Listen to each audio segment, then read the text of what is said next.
Chapter 1. The Dawn of Empire. Long before the Mughal Empire cast its shadow across the Indian subcontinent, its story began far away in the wind-swept steppes of Central Asia.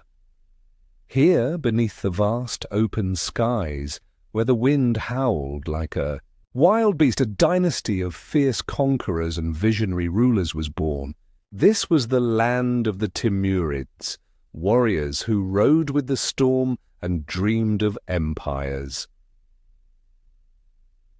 At the heart of this lineage stood Timur, known to history as Tamerlane. He was a conqueror who carved his empire with the edge of his sword, his armies sweeping across Persia, Mesopotamia, and beyond. His ambition was a flame that consumed kingdoms, but it was also a seed that would one day bloom in a distant land far beyond the mountains. Among Timur's many descendants, there was one who would carry his legacy to new heights. His name was Zahir-ud-Din Muhammad, but history would remember him simply as Babur, the tiger. Yet when he was born in 1483, Babur's life was not one of power, but of struggle. He was a prince of Fergana, a small kingdom caught in the shadow of larger, more powerful neighbors. As a boy, Babur dreamed of conquest, but his path was one of hardship. Betrayal, exile, and defeat became familiar companions. He wandered the mountains of Central Asia, his heart burning with the legacy of Timur, his eyes fixed on the distant lands of Hindustan, a land of riches, a land of legend, a place where his dreams could take root. In the snow-capped passes of the Hindu Kush, Babur's armies marched, hungry, weary, yet driven by a fire that would not die. His was a quest not just for power, but for a place where he could build a kingdom, a place where the blood of Timur would give rise to a new empire. This was the distant root of the Mughal Empire, a tale of exiles and wanderers, of dreamers and conquerors, a story that began not with power, but with a longing for a place where a prince in exile could become a king. A kingdom carved in blood. The year was 1526, and the plains of Panipat stretched out beneath a grey sky. The air was thick with the scent of dust, and the earth trembled beneath the march of armies. On one side stood Babur, an exile, a warrior, a man whose dreams had been tempered by struggle. On the other side stood Ibrahim Lodi, the Sultan of Delhi, a ruler who saw himself as the master of Hindustan. But this was not just a clash of armies, it was a clash of worlds. Babur's army was a force of veterans hardened by the mountains of Central Asia. His men rode with the speed of the wind, their horsemen armed with matchlock guns, a weapon unknown to the armies of India. In the heart of his camp, Babur spoke to his men, his voice calm yet fierce.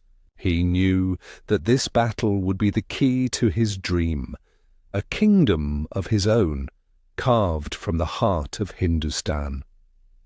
The battle began with the thunder of cannon fire, smoke rising like dark clouds over the field. Babur's men fought with the ferocity of wolves, their discipline unmatched. They used a tactic known as the tulugma, a deadly maneuver that trapped the Sultan's forces in a storm of arrows and bullets. The ground trembled beneath the charge of elephants, their tusks gleaming like ivory spears. But against Babur's gunpowder and discipline, they were helpless. The Sultan's forces broke, their ranks shattered like glass. By the end of the day, the earth was red with blood, and the Sultan of Delhi lay dead. Babur stood victorious, but his heart was not filled with joy. It was filled with relief. He had won not just a battle, but a destiny. The gates of Hindustan had opened to him, and in that moment a dream became a reality. The Mughal Empire was born, carved in blood beneath the grey skies of Panipat. Yet for Babur, this victory was only the beginning. He was no mere conqueror. He was a man who dreamed of a kingdom that was more than just a land of power. He dreamed of a place of beauty, of art, of poetry, a paradise where his soul could find peace. Babur's vision of Paradise Babur was not just a conqueror. He was a poet, a dreamer, a man whose soul danced to the music of words. In his memoirs, the Baburnama, he wrote not of victories and conquests, but of gardens, rivers, and flowers. He spoke of the scent of roses in spring, the soft murmur of flowing water, and the majesty of towering mountains crowned with snow. For Babur, India was not just a land of wealth, it was a paradise waiting to bloom. He saw its fertile plains, its mighty rivers, and its lush forests, and he dreamed of a kingdom that would be a garden, a place where beauty would flourish alongside power. In Agra, beneath the warm sun, Babur's vision began to take shape. He ordered the creation of gardens, breathtaking landscapes where fountains danced, where flowers bloomed in every color, and where the cool shade of fruit trees offered peace to weary souls. These gardens were not just places of rest, they were symbols of a dream of harmony, of grace, of life lived in beauty. But Babur's vision was not just of gardens, it was of a realm where art, poetry, and culture would thrive. A place where the wisdom of Persia, the elegance of Central Asia, and the vibrancy of India would come together. He invited scholars, poets, and artists to his court, creating a world where the pen was as mighty as the sword. Babur had won a kingdom, but he wished to create a paradise, a place where the soul could wander as freely as the wind, where beauty was a treasure greater than gold. The fragrance of Hindustan, India, was a land unlike any Babur had ever known. As he wandered through its fields and forests, he marveled at the abundance of life. The air was filled with the scent of spices, cinnamon, cardamom, cloves, each breath a reminder of the wealth of the land. The rivers flowed like silver threads, their waters reflecting the golden light of the sun. The jungles were alive with the calls of birds, their feathers a tapestry of brilliant colors. The mountains rose like silent guardians, their peaks wrapped in mist, while the plains stretched like endless carpets of green. For Babur, this was not just a land, it was a dream, a place where nature itself seemed to sing, where each breeze carried the scent of flowers, and each sunset painted the sky with fire. But there was more to India than beauty. It was a land of ancient wisdom, a place where temples whispered of forgotten gods, where markets bustled with the laughter of merchants, and where palaces rose like islands of gold beneath the moon. Babur saw all of this, and he loved it, not just as a conqueror, but as a poet, as a dreamer. He wandered through the fields, listening to the songs of farmers, tasting the sweet fruits of the orchards, and watching the stars dance above the rivers. This was Hindustan, a land of beauty, of mystery, of life, a land where Babur, the exiled prince, had found not just a kingdom, but a home. Chapter 2: The Rise of Humayun and the Shadow of Exile. In the amber glow of dawn, the dusty plains of Hindustan stretched endlessly beneath a pale rising sun. The great Mughal Empire, a fledgling dream forged by Babur's blood and brilliance, now lay trembling in uncertainty. Babur, the conqueror, was gone, his laughter silenced, his iron will but a memory, and in his place stood Humayun, his eldest son, a man burdened with the weight of a legacy he was yet to understand. Humayun was a figure of contrast, a man of gentle demeanour, but a warrior's blood, a dreamer caught in the fierce whirlwinds of power. Yet the crown upon his brow was not a mark of triumph, but a beacon for rivals. His own brothers, the cunning Kamran, the ambitious Askari, and the brooding Hindal, all saw the empire as their inheritance, a prize to be seized. Loyalty was a fickle companion, and trust a fragile thread. But the true shadow upon Humayun's reign was Sher Shah Suri, a formidable Afghan warlord whose eyes gleamed with the hunger of conquest. Sher Shah was no mere challenger. He was a force of nature, a man who rose from the dust of the plains, commanding legions with the force of his will. His armies moved like a flood, sweeping across the lands, leaving no room for weakness or hesitation. In the midst of these brewing storms, Humayun's court was a world of whispers and veiled glances, where every word carried the weight of a hidden blade. Ministers and nobles played their games, offering counsel that shifted like sand, and Humayun, kind-hearted but indecisive, struggled to see the traps laid before him.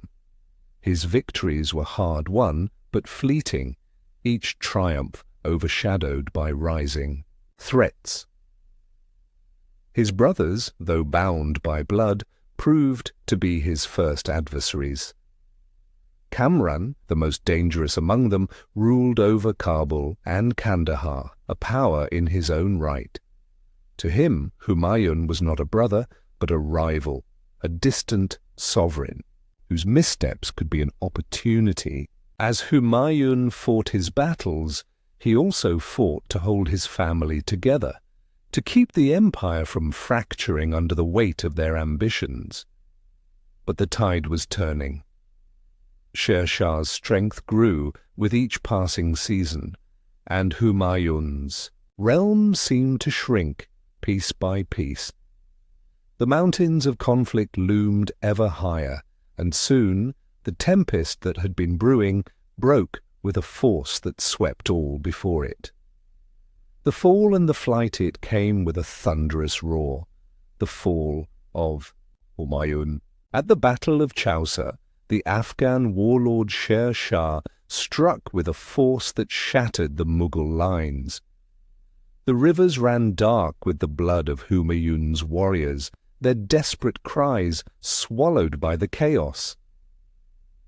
Humayun himself was cast into the maelstrom, a king turned fugitive in the blink of an eye.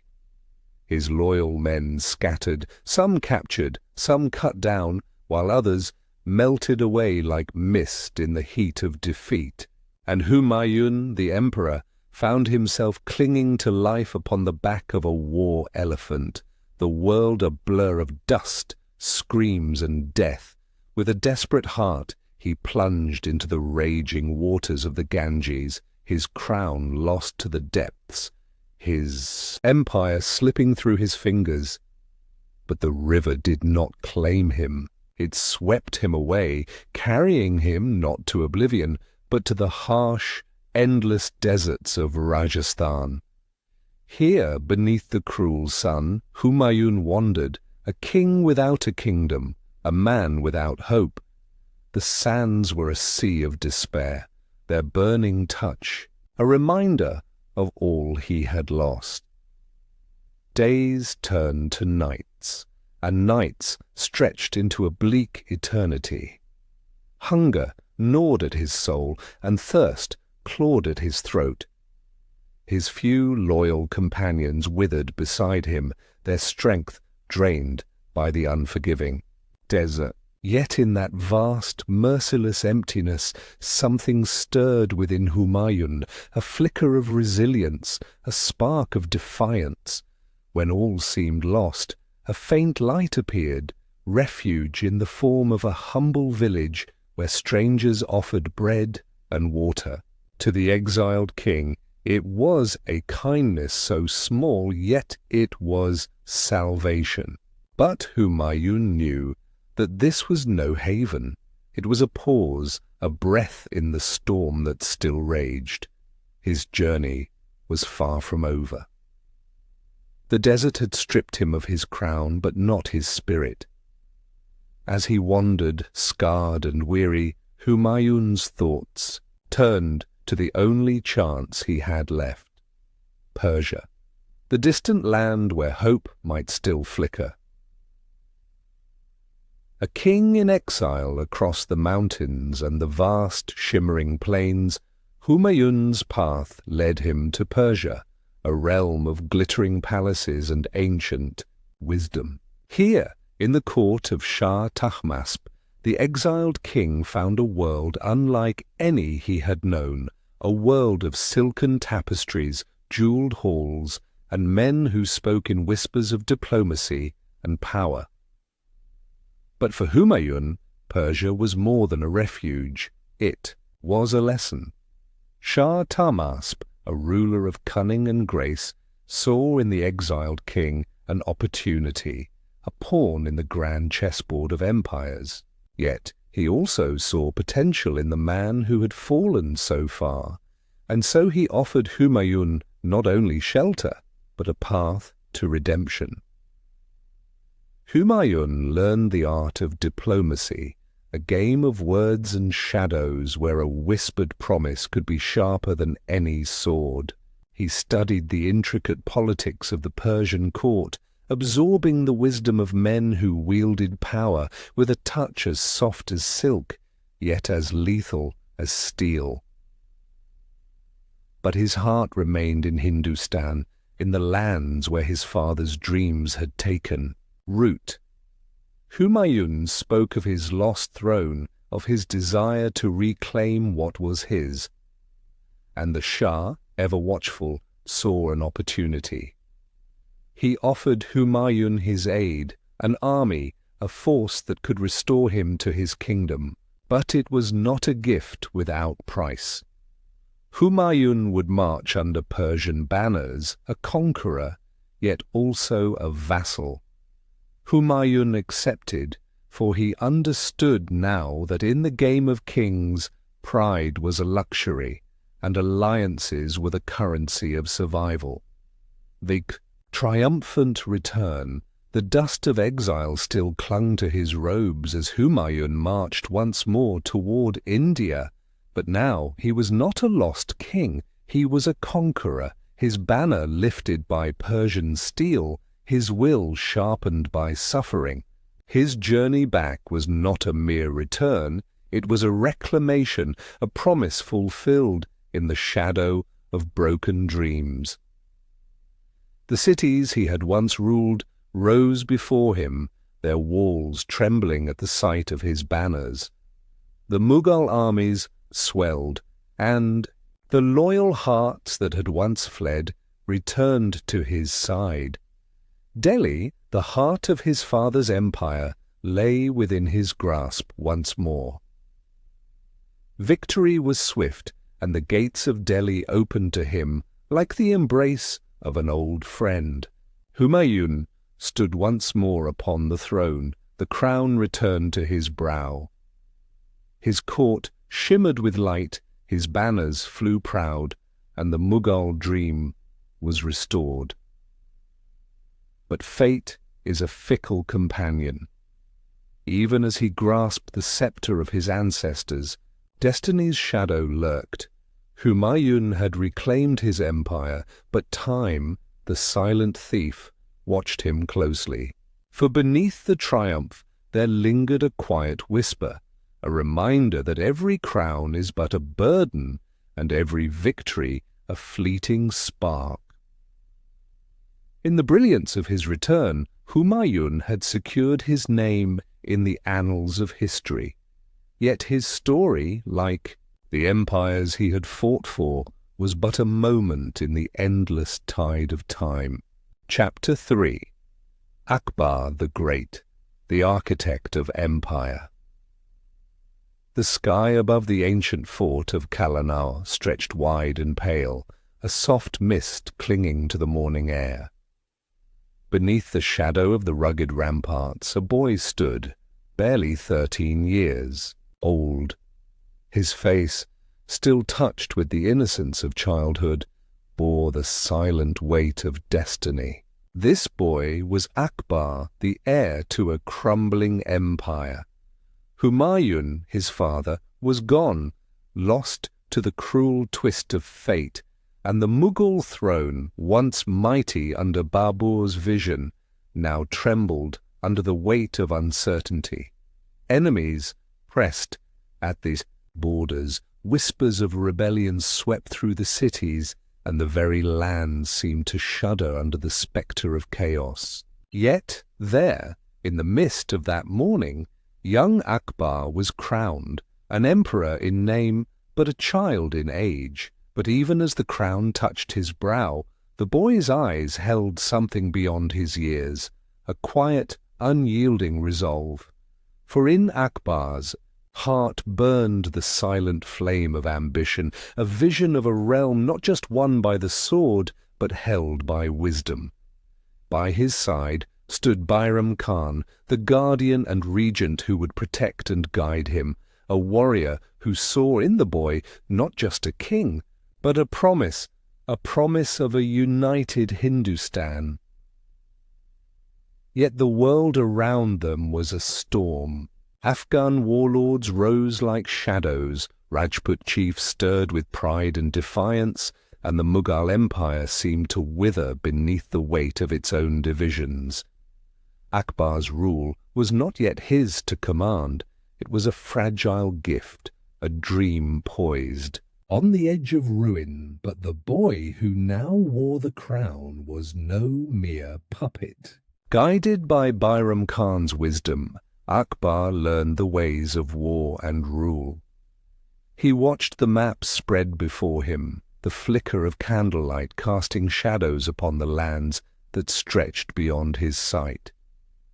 He listened to the murmurs of his council, the clash of swords and the distant echoes of ambition. And slowly the boy began to see beyond the mist, the vision of an empire not merely vast, but united. From the dawn of his reign, the seeds of greatness stirred within him. For Akbar was not just an emperor crowned by fate, he was a soul tempered by challenge, a spark of brilliance cast into the darkness. The conqueror's vision, the plains of Hindustan stretched wide beneath an endless sky, a vast sun-baked world, of glittering rivers, shadowed forests, and towering fortresses. It was a land fractured by rival kings and fierce clans, each clutching their domain like jewels set in iron. But to Akbar, this was more than a map. It was a canvas waiting for the touch of a master's hand. From the ramparts of his strongholds, Akbar watched as his armies marched forth, glittering lines of steel that moved like rivers across the dusty plains.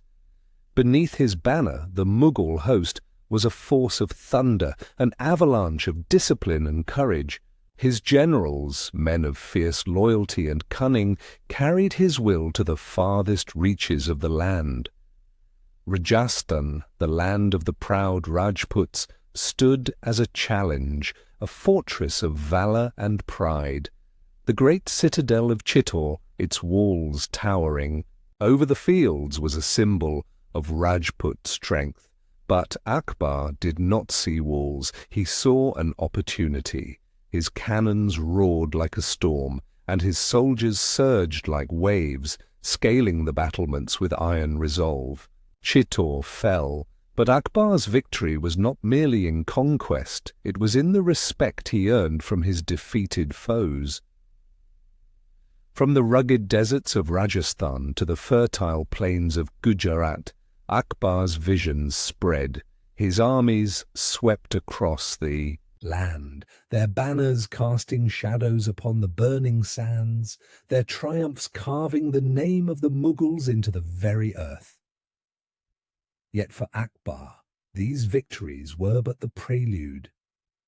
His gaze turned ever further, his dream expanding beyond the limits of any one kingdom, for Akbar was not merely a conqueror. He was a builder, a man who saw an empire not as a patchwork of conquered lands, but as a grand tapestry where every thread, every voice, every creed had a place, uniting a fractured land. But Akbar's genius did not shine brightest on the battlefield. It blazed in the halls of his court. Here, in the bustling heart of his empire, Akbar became more than a conqueror. He became an architect of unity. His rule was a testament not just to power, but to wisdom. Akbar's court was a place of wonder, a mirror of the world he dreamed of, a realm where all were welcome, where the sharp divisions of faith and caste were softened beneath the light of his vision. He married not just for alliance, but for unity. Rajput princesses became his queens, their families his allies. In his embrace of their customs, he wove bonds that could not be broken by war. His genius lay in his policies, decisions that reshaped the land he ruled. He abolished the hated jizya tax on non-Muslims, a gesture that won him the love of his Hindu subjects. He created a new faith, the Din-i-Ilahi, a spiritual path that sought to unite the wisdom of all religions, an idea so bold, so profound, that it was both admired and feared. But Akbar's vision was not merely spiritual, it was practical. His administration was a masterpiece, a network of skilled officials drawn from every corner of his empire. His land revenue system, the Todar Mal Bandobast, brought order to the fields and wealth to his treasury. Roads stretched like veins across his realm, and trade flourished, bringing silk, spices and silver to his bustling markets. In every decree, every decision, Akbar's touch could be seen, a touch that transformed a fractured land into a vast, breathing empire. His court was a place where scholars debated, poets recited, and artists flourished. But more than a king, Akbar was a soul who saw beyond divisions, who dreamed of a world where all were one. The golden age of Akbar's court, the halls of Fatehpur Sikri, shimmered beneath the sunlight, a city born from Akbar's vision, a city of red sandstone, its courtyards alive with the murmur of poets, the laughter of courtiers, and the soft strains of music. Fatehpur Sikri was more than a palace. It was a dream made real, a place where the spirit of Akbar's empire took form. Here, beneath the towering arches, the air was alive with the hum of intellect. Scholars from Persia, Arabia, and Hindustan debated the mysteries of the universe. Sufi saints spoke of divine love, while Brahmin priests recited the Vedas. It was a court where no voice was silenced, where the brilliance of many faiths and philosophies merged like rivers meeting the sea. Akbar's Diwani Khas, the hall of private audience, was a place of wonder. Beneath the glittering chandeliers, Akbar sat on a throne that seemed to glow in the soft light. Around him, the Navratnas, the 9 jewels of his court, gathered, men of genius who reflected the emperor's dream. There was Birbal, the witty adviser whose words could bring both laughter and wisdom. There was Abul Fazl, the brilliant chronicler, who would record the grandeur of Akbar's reign for all time. Art blossomed in Akbar's court. The delicate brushstrokes of Mughal miniatures, the intricate designs of his palaces, the poetry that flowed like sweet nectar, all bore the mark of a ruler who saw beauty in diversity. Yet for all its splendor, Akbar's court was not merely a place of luxury, it was a symbol of his vision. A vision of a realm where many faiths, many tongues and many hearts could dwell as one. His empire was not just a land of conquest, it was a dream of unity, a dream that Akbar nurtured with the wisdom of a philosopher and the heart of a king. And, as the sun set over the walls of Fatehpur Sikri, its light cast a warm glow upon the city, a golden age that would echo in the pages of history. Chapter 4. The Age of Enlightenment, Akbar's Divine Faith. The night was still. A velvet darkness stretched across the horizon, pierced only by the soft glow of lanterns swaying in the warm breeze. The palace of Fatehpur Sikri stood like a jewel beneath the starlit sky, its red sandstone walls bathed in silver moonlight, and within its grand halls a quiet restlessness stirred, a hunger not of the body but of the soul. Akbar, the great Mughal emperor, stood alone upon his terrace, his gaze lost in the endless heavens. Here was a ruler who had conquered kingdoms, forged alliances, and reshaped an empire with the force of his will. Yet for all his power there was a quiet void within him, a whisper that gnawed at his spirit. What was truth? What lay beyond the words of priests and the rituals of temples? Was there a light that shone beyond the flicker of sacred fires? These were not mere musings. They were questions that burned within Akbar, a flame that grew brighter with each passing year. His empire was a mosaic of faiths, Muslims who bowed towards Mecca, Hindus who sang of Krishna, Jains who walked in gentle peace, and Christians who spoke of a distant saviour. And Akbar, who ruled them all, found himself drawn to the mysteries of their beliefs, not with the eyes of a conqueror, but with the soul of a seeker. Thus, in the heart of his palace, Akbar built a sanctuary of thought, a place where questions could dance freely, where the light of wisdom could pierce the shadows of ignorance. It was known as the Ibadat Khana, the house of worship. But it was no temple, no mosque, no shrine to a single god. It was a chamber of minds, a haven for ideas. Night after night, the Ibadat Khana came alive. Scholars of all faiths gathered beneath its high arches, their voices rising in passionate debate. Muslim clerics spoke of the oneness of Allah, while Brahmin priests chanted of the eternal cycle of life. Jain monks whispered of non-violence, while Christian missionaries spoke of the love of Christ. And in the midst of this sea of wisdom stood Akbar, silent, watchful, a student in the garb of an emperor.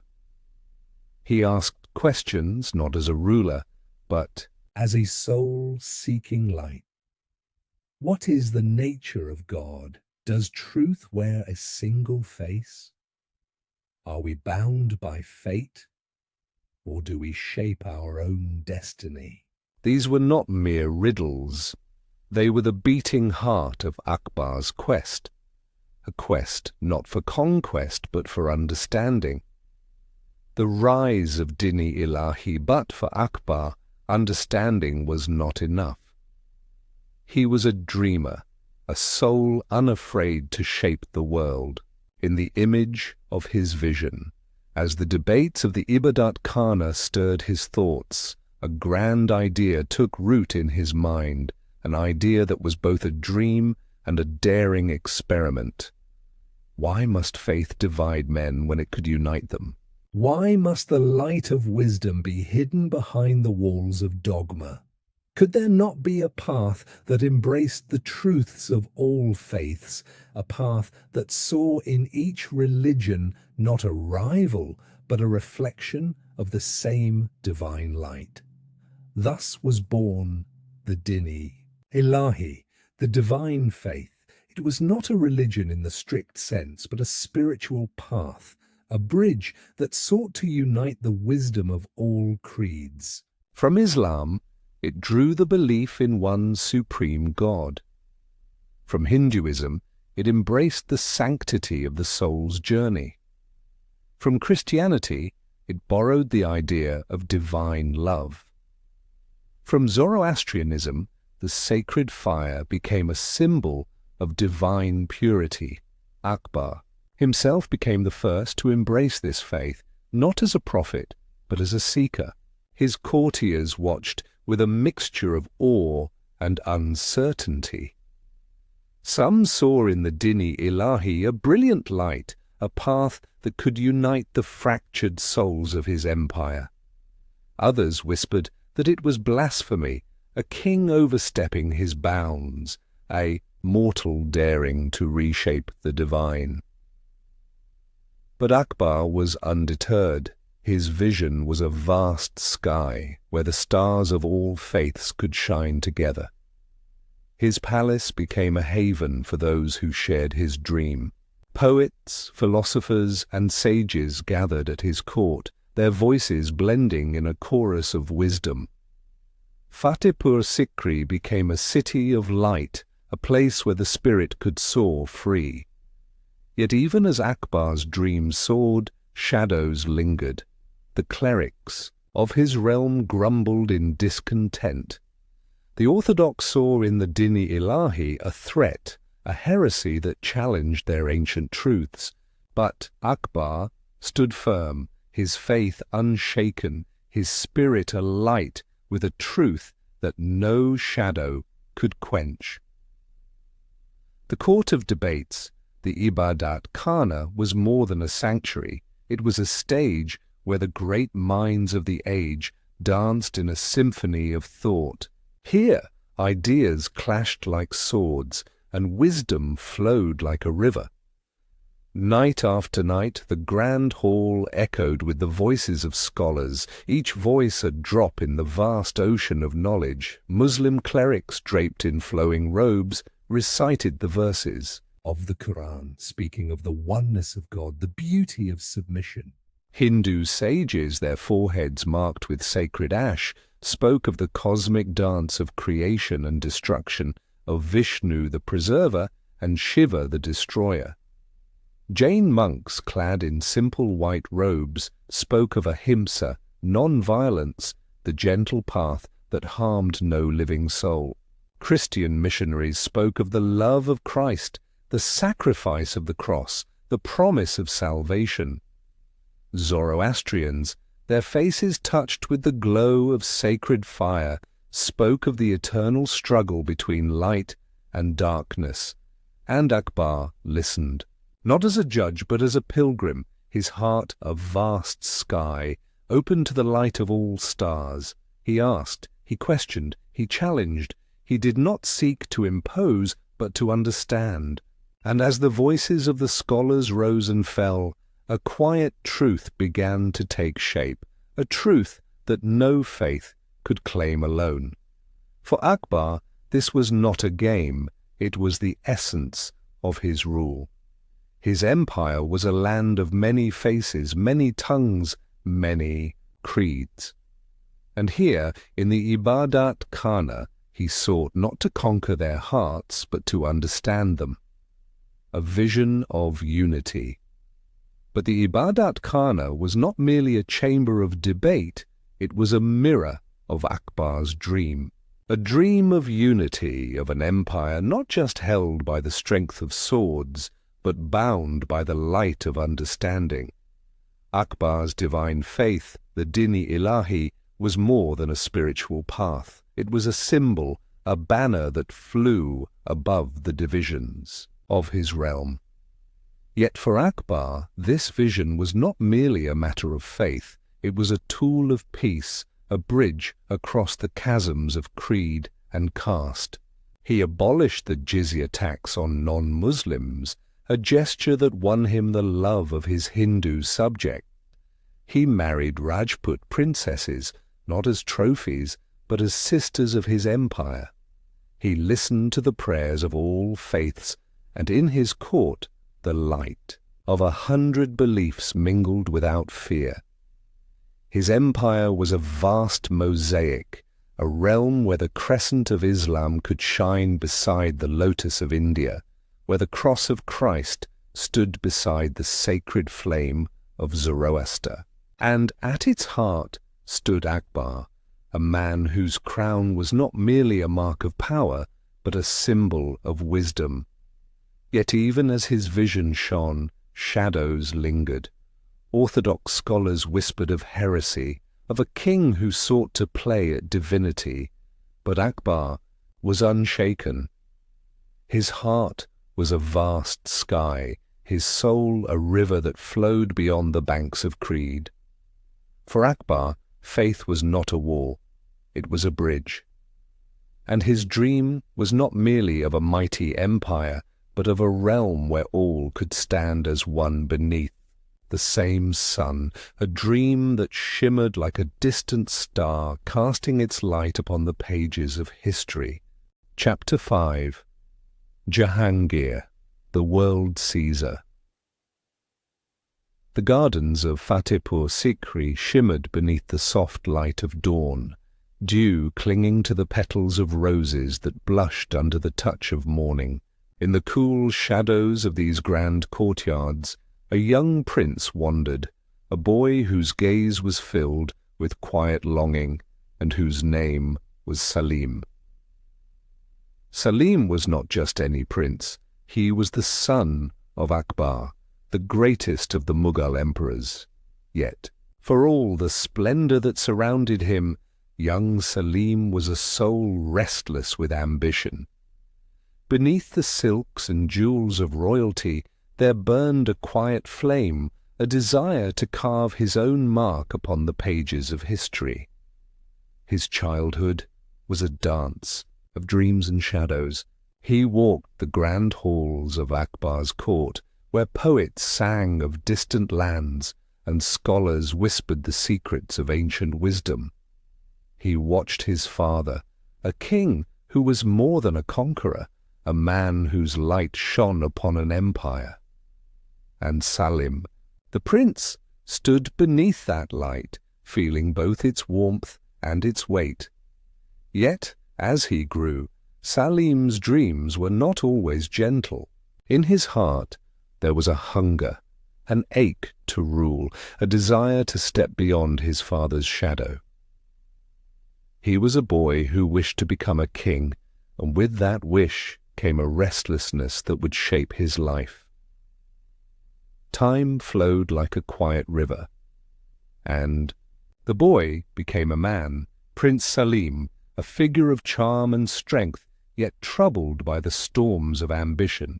He was not merely the heir to a vast empire, he was a soul yearning for a throne, a flame burning to seize the world.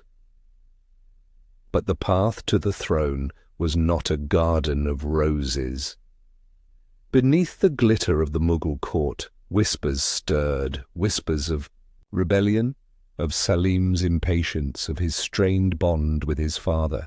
There were moments of conflict, moments when the love between father and son was a fragile thread stretched by pride and passion. Yet for all his flaws, Salim was more than a prince of ambition. He was a soul of fierce spirit, a man who saw the world not just as a realm to be ruled, but as a canvas upon which his dreams could take shape. When the day finally came, when the light of Akbar's reign faded, Salim ascended the throne. But in that moment he shed the name of his youth. he became Jahangir, the world Caesar. And, with his reign, the Mughal Empire would bloom once more beneath a new light. The flowering of art and opulence. The reign of Jahangir was a time of quiet wonder, a time when beauty bloomed like spring flowers across the vast Mughal realm.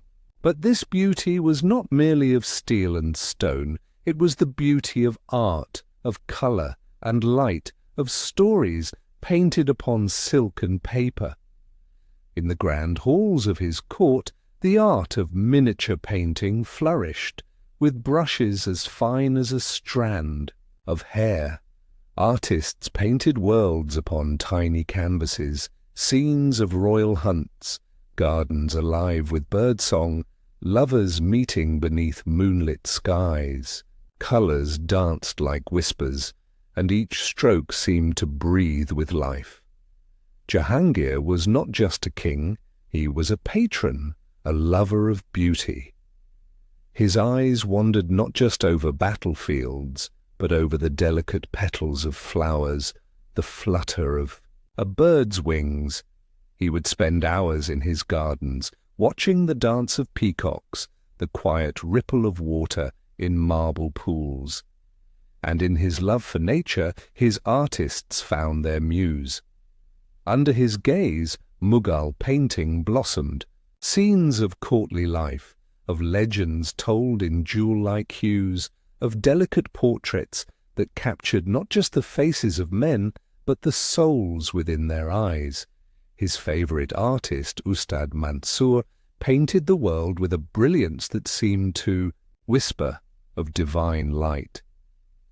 But Jahangir's love for beauty did not end with painting. His gardens were dreams made real, sprawling spaces where fountains danced beneath the sky, where roses bloomed in a riot of colour, their fragrance mingling with the soft wind. Shalimar Bagh, the garden of delight in Kashmir, was his jewel, a place where beauty lived in the murmur of waters, the rustle of leaves, the soft caress of mountain mist. Jahangir's realm was a world of grace, where art was not merely a decoration, it was the soul of the empire, a mirror of the beauty he saw in life. The story of Nur Jahan, but of all the wonders of Jahangir's reign. None shone brighter than the woman who became his heart, Nur Jahan, the light of the world. She was not merely a queen, she was a force of destiny, a woman whose brilliance rivaled that of the greatest kings. Nur Jahan was born as Mehr-un-Nisa, a girl of beauty and grace, but her true power lay not in her face, but in her mind. She was a woman of wisdom, a soul unafraid to dream. And in Jahangir's court, she was not just an ornament, she was a queen who ruled. Their love was a story that whispered through the marble halls, a love of passion, of laughter, of shared dreams. But it was more than a romance, it was a partnership. Nur Jahan did not merely stand beside the throne, she shaped it. She issued royal decrees, her name graced the coins of the empire, and her wisdom guided the realm. She built gardens that shimmered with light, designed jewelry that sparkled like starlight, and commanded armies with a voice as soft as silk, yet as unyielding as iron. The court knew that where Jahangir's heart beat, there stood Nur Jahan, his light, his strength, his soul. But her brilliance was not without shadow. The courtiers whispered of her power, her influence. Some saw her as a queen who saved the empire, others as a woman who ruled in her husband's name. Yet to Jahangir she was simply his light, the woman who gave his world its warmth. There, love was a tale of passion and power, a dance of two souls who became one. And even as the years flowed, and the light of Jahangir's reign softened, Nur Jahan remained by his side, a flame that burned with quiet strength, the gentle monarch. And the lost battles, yet for all the beauty of his reign, Jahangir's rule was not without struggle. Beneath the gardens and the golden halls, shadows stirred, shadows that whispered of war, of battles lost, of dreams shattered beneath the weight of steel. His battles against the Rajputs were fierce, a clash of valor and pride, where the swords of Rajasthan met the might of the Mughal host. The fortresses of Mewar, their walls rising like mountains, stood defiant against his armies. Jahangir won some battles, but the victories were painted with the blood of brave souls. And then there was the south, the land of the Deccan sultanates, where the fires of ambition burned fierce. Jahangir's generals marched, but the jungles and the mountains seemed to rise like shadows, swallowing their strength. Victories were hard won, and defeats whispered of a land that would not bow. Yet for all his struggles, Jahangir remained a soul of grace, a king who found beauty even in the twilight of his reign. He did not rule with the iron fist of his father, nor with the brilliance of his son. His was a reign of light and shade, a reign where art bloomed even as swords clashed. In his final years, Jahangir's strength waned, his spirit softened by age and the whispers of the past. But even as the light of his life dimmed, there was one flame that never faded, the light of Nur Jahan, the woman who stood by his side, her gaze a quiet promise that he would never walk alone. Jahangir, the world Caesar, was a king who danced between dreams and shadows, whose reign was a garden of beauty and a battlefield of struggle. And when his time finally came, the world remembered him not just as a conqueror, but as a soul who saw light in all things. Chapter 6. Shah Jahan, the Empire of Marble and Dreams. In the soft glow of dawn, the city of Agra shimmered like a dream, its towers rising against the pale sky. Beneath the warm light, the Yamuna River flowed gently, its silver waters a mirror to the heavens. And above its banks stood the Red Fort, a fortress of red sandstone, its walls grand and majestic, a symbol of Mughal might. This was the realm of Shah Jahan, the emperor whose reign was a vision of splendor, a world painted in light and shadow, in marble and gold.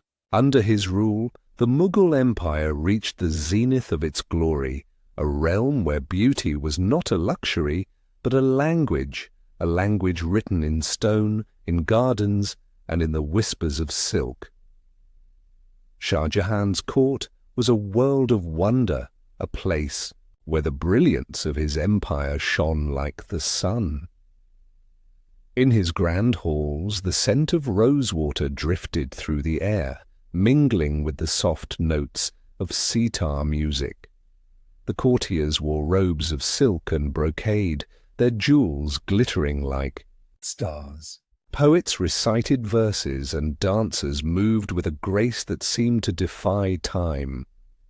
But the true marvels of Shah Jahan's reign were not just the courtiers or the poets, they were the monuments that rose beneath his gaze.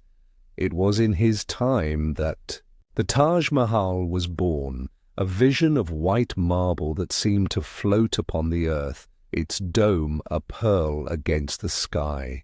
The Red Fort of Delhi rose with its towering walls and glittering halls, a fortress that was both a palace and a dream.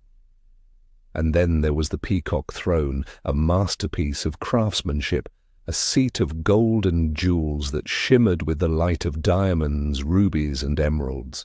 It was not merely a throne.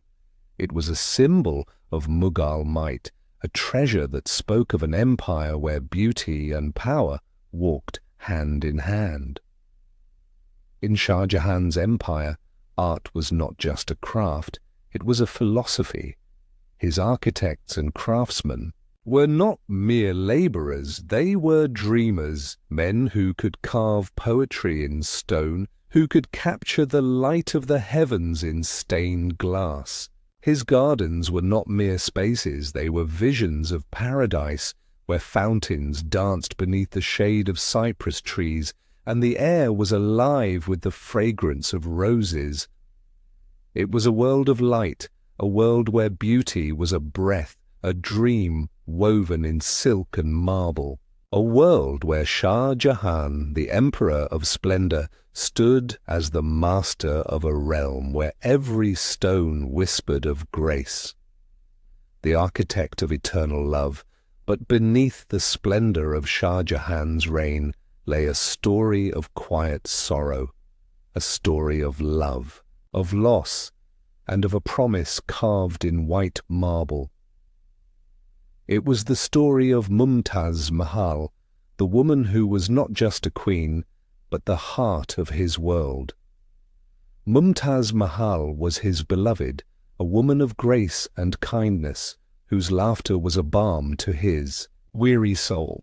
Their love was a quiet flame, a light that shone not in the grand halls, but in the gentle touch of a hand, in the whispered words beneath a starlit sky. She was his companion in joy, his comfort in sorrow, a queen, yet so much more. But fate is a silent thief. In the year 1631, as the warm winds swept across the plains, Mumtaz Mahal was taken by death. It was in the midst of a distant campaign, far from the gardens of their love. Her life slipped away, leaving Shah Jahan lost in a darkness that no crown could pierce. Grief swept over him like a storm, a shadow that clung to his soul. The world seemed a shade dimmer, the songs of his court a hollow echo. But from that sorrow a dream was born, a dream of love that would not be forgotten, a dream of light that would shine beyond the grasp of time. Thus was born the Taj Mahal, a monument not just of marble, but of memory. Beneath the pale sky of Agra, the great mausoleum, rose a vision of white stone that seemed to float like a whisper. Its great dome shone like a pearl, its walls were a canvas of delicate carvings, and its gardens stretched like a quiet sea of green. Here, beneath the marble sky, lay Mumtaz Mahal, a queen who had become a legend, a woman whose love was now a whisper that danced in the light of the dawn. And here Shah Jahan found his solace, his grief shaped into beauty, his sorrow transformed into a dream that would never fade. The shadow of ambition, yet even as Shah Jahan's dream of love took form, the shadow of ambition stirred within his soul. For he was not merely a lover, he was an emperor, a man whose gaze stretched beyond the silver waters of the Yamuna, beyond the walls of his glittering palaces. His armies marched beneath the burning sun, their banners flying above the dust of the Deccan. His gaze turned to the southern lands where the sultanates rose like shadows upon the horizon. He dreamed of a vast empire, a realm that would stretch from the mountains of the north to the oceans of the south. But ambition is a fire that burns without mercy. The campaigns in the Deccan were fierce, wars fought against stubborn foes, battles that drained the coffers of the empire, and victories won at a price that whispered of quiet ruin. The Mughal treasury, once a sea of gold, began to feel the weight of endless wars. The soldiers who marched beneath his banners spoke of hardship, of distant lands where the sun burned like a flame, and the jungles seemed to rise like walls. The rivers ran red, and the mountains echoed with the cries of the fallen. Yet Shah Jahan was relentless. His dream was a vast sky, and his ambition a storm that swept across the land. His ministers whispered of caution, but their words were drowned beneath the thunder of his will. And as his armies marched, the light of his court seemed to cast a shadow, one that stretched ever longer across the pages of his reign. A palace of sorrow, but the dream of empire is a fragile thing, a flame that can burn as easily as it shines. As the years flowed, Shah Jahan's strength began to wane. The man who had built wonders, who had marched beneath the banners of glory, now stood in the twilight of his life, an emperor whose gaze seemed lost in the mists of the past. His sons, who once walked as princes beneath his light, now stirred with ambition. Aurangzeb, the fierce and cunning, saw in his father's fading strength a chance for power. Dara Shikoh, the gentle and wise, stood as a soul of light, yet his light cast a shadow in the eyes of his brother. The court became a world of whispers, of glances exchanged in the shadowed halls. Alliances shifted like sand, and beneath the glitter of the throne a quiet storm brewed, a storm of betrayal, of brother against brother, of a father caught between the shadows of his own blood. Aurangzeb, with the sharpness of a blade and the cold fire of ambition, seized the throne. Shah Jahan, the emperor of marble and dreams, was cast into the darkness of imprisonment. In the tower of Agra he sat, an old man who looked out upon the river, his gaze lost in the light of a distant dome. The Taj Mahal stood beneath the sky, its white marble shimmering in the glow of the sun, a dream of love untouched by time. And there, beneath that silent light, Shah Jahan spent his final days, a prisoner whose heart still danced with the whisper of a love that had never died. And when his time finally came, they laid him beside Mumtaz Mahal, beneath the dome of his dream. Shah Jahan, the emperor of marble and dreams, had become a story, a whisper of light in the pages of history. Chapter 7. Aurangzeb, the Emperor of Faith and Fury. The night was heavy. A curtain of darkness wrapped around the grand halls of the Mughal palace. Beneath the flicker of torchlight, shadows danced, shadows that whispered of ambition, of loyalty shattered like glass, of brothers who had become enemies. In this darkness a storm brewed, a storm that would drown the dreams of a mighty empire.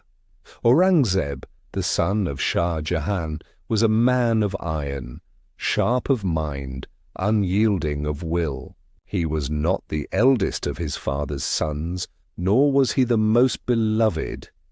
That honor belonged to Dara Shikoh, the poet prince, a man of gentle heart, whose soul wandered in the gardens of mysticism, who saw in all faiths a whisper of the divine. But to Aurangzeb, Dara was a dreamer, soft, naive, a soul lost in shadows.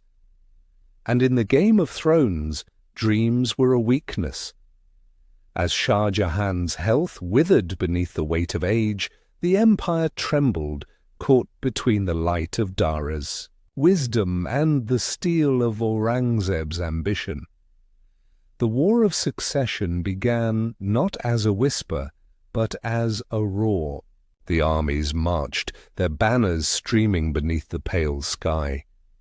Brothers who once played together now met upon the fields of battle. Swords clashed, drums thundered, and the earth trembled beneath the fury of war. Aurangzeb was relentless, a master of strategy, a soul who saw in war not a tragedy, but a tool. He struck with the precision of a falcon, his armies sweeping across the plains like a storm. Dara, the Prince of Light, stood against him. His soldiers fought not just for a crown, but for a dream of a kinder realm. But dreams are fragile before the march of steel. Dara was defeated, betrayed, captured. They brought him in chains to Aurangzeb, a brother stripped of his pride, a soul whose light flickered beneath the shadow of death. And in that dark chamber, where brother met brother, the light of Dara's wisdom faded beneath the cold steel of Aurangzeb's gaze. Dara Shikoh was executed, his gentle soul lost to the shadows, his poems scattered like leaves upon the wind. And Aurangzeb, now unchallenged, claimed the throne, a throne won not by love, but by blood.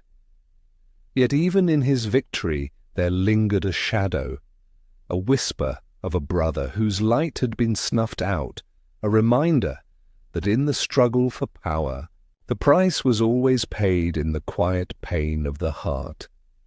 The iron fist of orthodoxy with his crown secured, Aurangzeb's rule began, not as a reign of splendor, but as an era of strict law and stern faith. For he was not merely an emperor, he saw himself as a servant of God, a man who would bring the light of his faith to a realm he viewed as tainted by error. The grand halls of the Mughal court, once alive with the murmur of poets and the colours of many creeds, grew silent beneath his gaze. The Ibadat Khana, Akbar's house of wisdom, where all faiths had spoken, was shuttered, its light dimmed beneath the weight of Aurangzeb's orthodoxy. Aurangzeb's policies were a shadow cast across the empire. He reinstated the jizya tax upon non-Muslims, a burden that whispered of division. Temples, which once rose like dreams beneath the sky, were brought down, their stones scattered, their songs silenced. The grand temples of Varanasi and Mathura fell, their sacred spaces now echoes beneath the dust. But it was not merely a matter of faith, it was a matter of power. Aurangzeb saw in his orthodoxy a weapon, a tool to unite the realm beneath the banner of his faith. Yet unity by force is a brittle thing. Beneath the surface, discontent stirred. Hindus whispered of injustice. Sikhs remembered the martyrdom of their guru, and Rajputs, once brothers in arms, now stood as strangers. The light of the Mughal court, once a garden of many hues, faded into a world of shadows, a world where beauty was measured by strict law, where wisdom was shackled by doctrine. For Aurangzeb, this was not cruelty, it was duty, a duty to his faith, a duty to a vision that saw in every soul a path to salvation, but only upon his terms. Yet beneath the weight of his orthodoxy, the soul of the empire trembled, a soul that once danced in the light of Akbar's dream, now shivered beneath the cold wind of Aurangzeb's decree. The endless wars of expansion. But Aurangzeb was not merely a ruler of faith, he was a conqueror, a soul whose gaze stretched beyond the distant mountains, beyond the endless plains. His armies marched beneath the burning sun, their banners flying above the dust of war.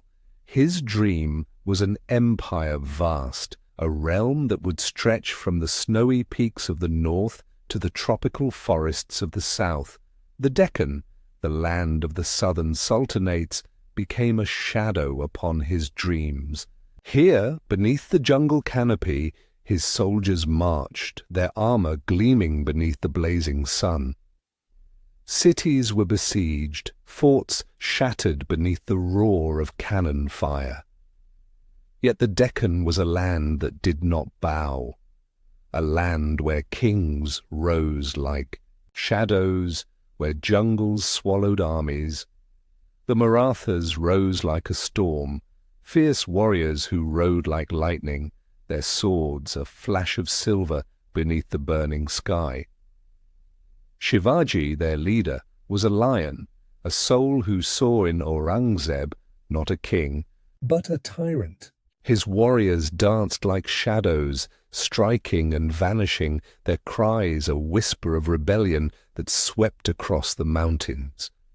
Aurangzeb's armies marched ever further, their victories painted in blood, their triumphs a quiet weight upon the empire's soul. Gold flowed from the treasury like water, and the coffers that once shimmered with wealth now whispered of emptiness. The vastness of his dream became a chain, each new conquest a shadow upon the light of his realm. His empire stretched to its greatest extent, yet beneath the surface it trembled, its foundations cracked by the weight of endless war. The prisoner of power, in the twilight of his life, Aurangzeb stood not as a conqueror, but as a soul caught in the shadows of his own reign. The man who had risen by steel, who had ruled with the iron fist of faith, now walked the quiet halls of his camp, a weary figure whose strength had become a fading whisper. He wandered not through gardens of light, but through the darkness of his own thoughts. His sons were not brothers, they were rivals, their ambitions a quiet storm that whispered of blood. The empire he had built, vast as the sky, now trembled beneath the weight of rebellion, its heart a shadow that stretched across the land. Aurangzeb wrote letters, letters filled with sorrow, with whispers of regret. I know not who I am, where I shall go, or what will become of me. These were not the words of a king. They were the whispers of a soul caught in the shadows, a man who had sought to conquer the world, yet found himself lost within his own dreams.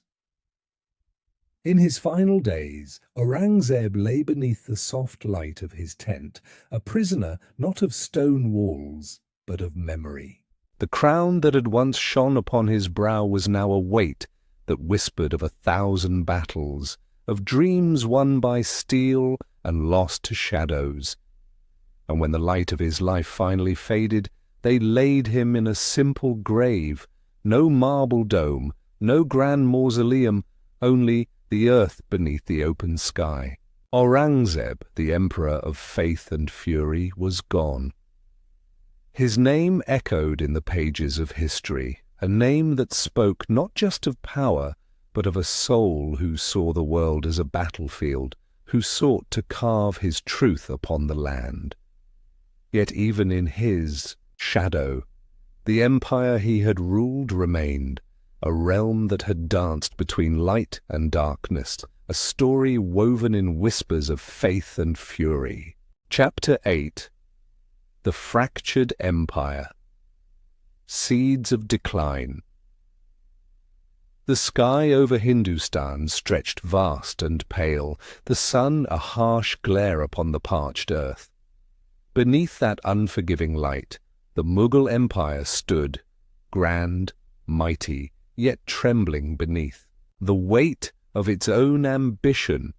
The reign of Aurangzeb had stretched its borders to their furthest reach, but like a mighty tree its branches spread wide, while its roots withered in the dry soil.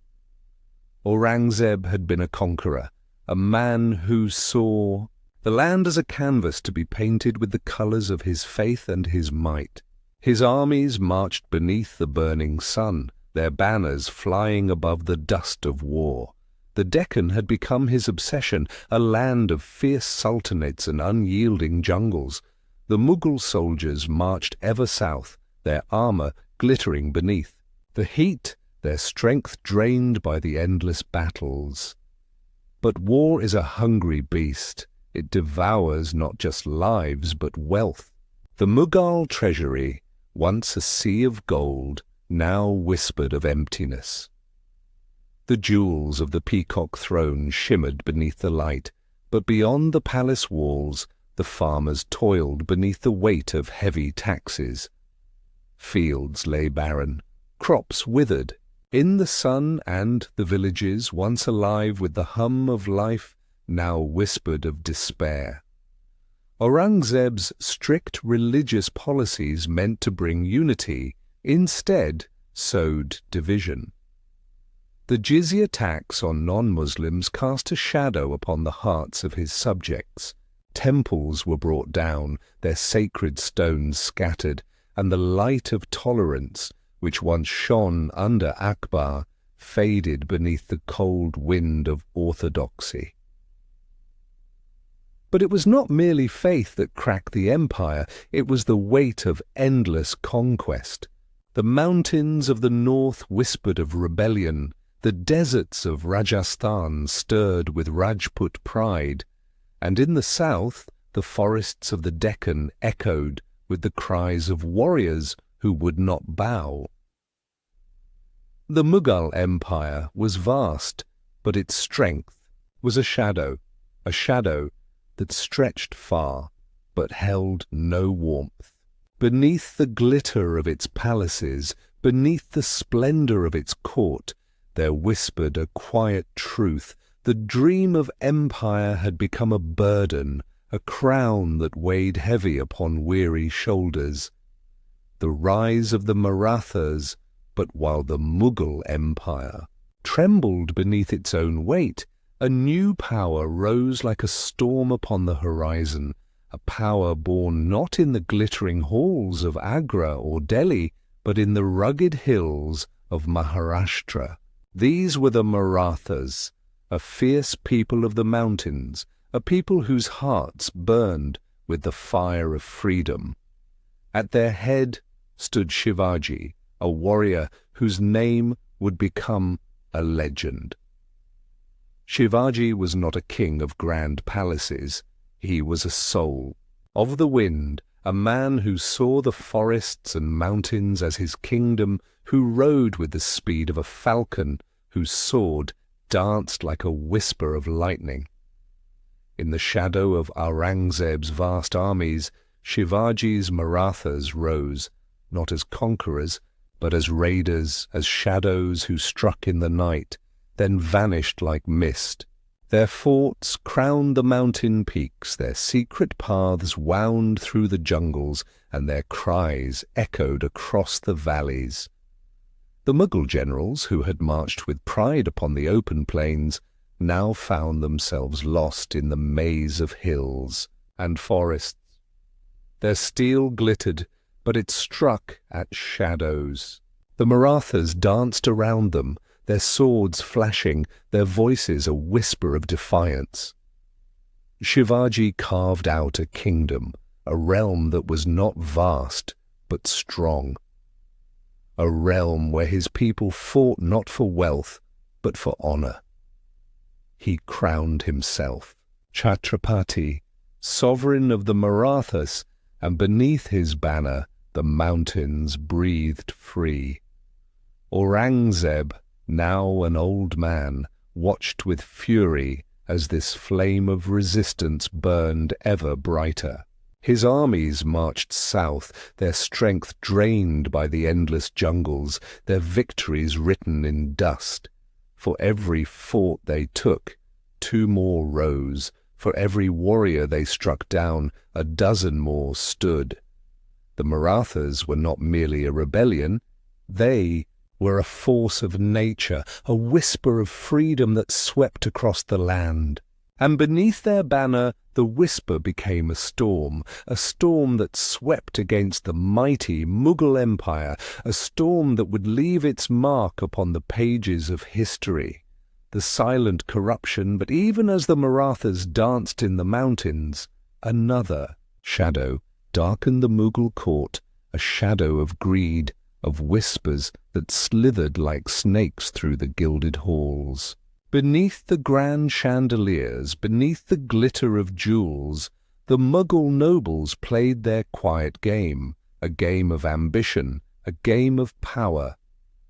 The court of the Mughals, once a place of wisdom and grace, now became a nest of intrigue, ambitious. Nobles whispered in the shadows, each seeking favor, each eyeing the throne with quiet hunger. Governors, once loyal servants of the empire, now ruled their provinces like kings, hoarding wealth, neglecting the people, their loyalty a mask worn. For the emperor's gaze, corruption spread like a slow poison. The taxes that should have flowed to the treasury instead lined the pockets of greedy officials. The roads crumbled, the fields lay barren, and the merchants, who once sang of wealth, now whispered of despair. The empire was vast, but its heart was hollow. The peasants, who toiled beneath the sun, whispered of hunger, of a world where the rich feasted while they starved. Rebellions sparked like embers in dry grass, peasant uprisings in the north, bandit kings who rose in the jungles, and the Sikhs, whose faith was now a banner of defiance.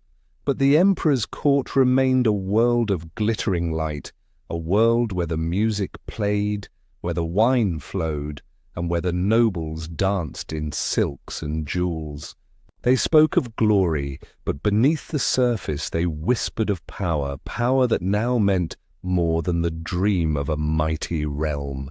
The empire was a garden choked with weeds, a realm where beauty masked decay, where the light of its courts cast a shadow of quiet ruin, the dying dream of an empire.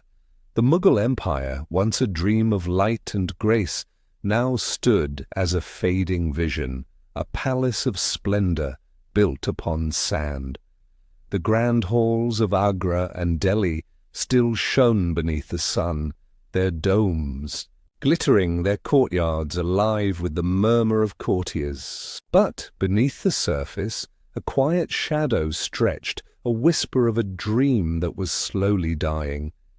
The emperor's throne, once a seat of power, now seemed a gilded cage, a place where rulers came and went, each a shadow of the mighty kings who had once walked beneath its light. The Peacock Throne, once a symbol of wealth, now seemed a relic, its jewels a silent echo of a wealth that had faded like mist.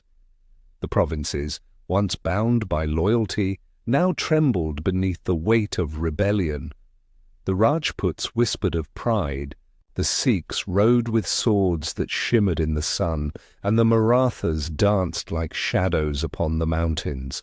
The great roads that once pulsed with life now lay silent, their stones cracked, their travellers few.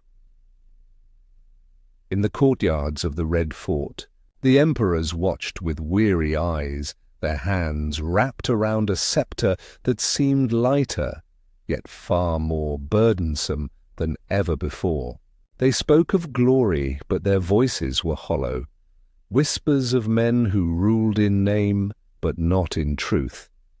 And yet, even as the light of the Mughal Empire dimmed, its beauty remained, a beauty carved in marble, painted in delicate strokes, whispered in the verses of poets who sang of a time when the realm had danced beneath the light of 100 stars.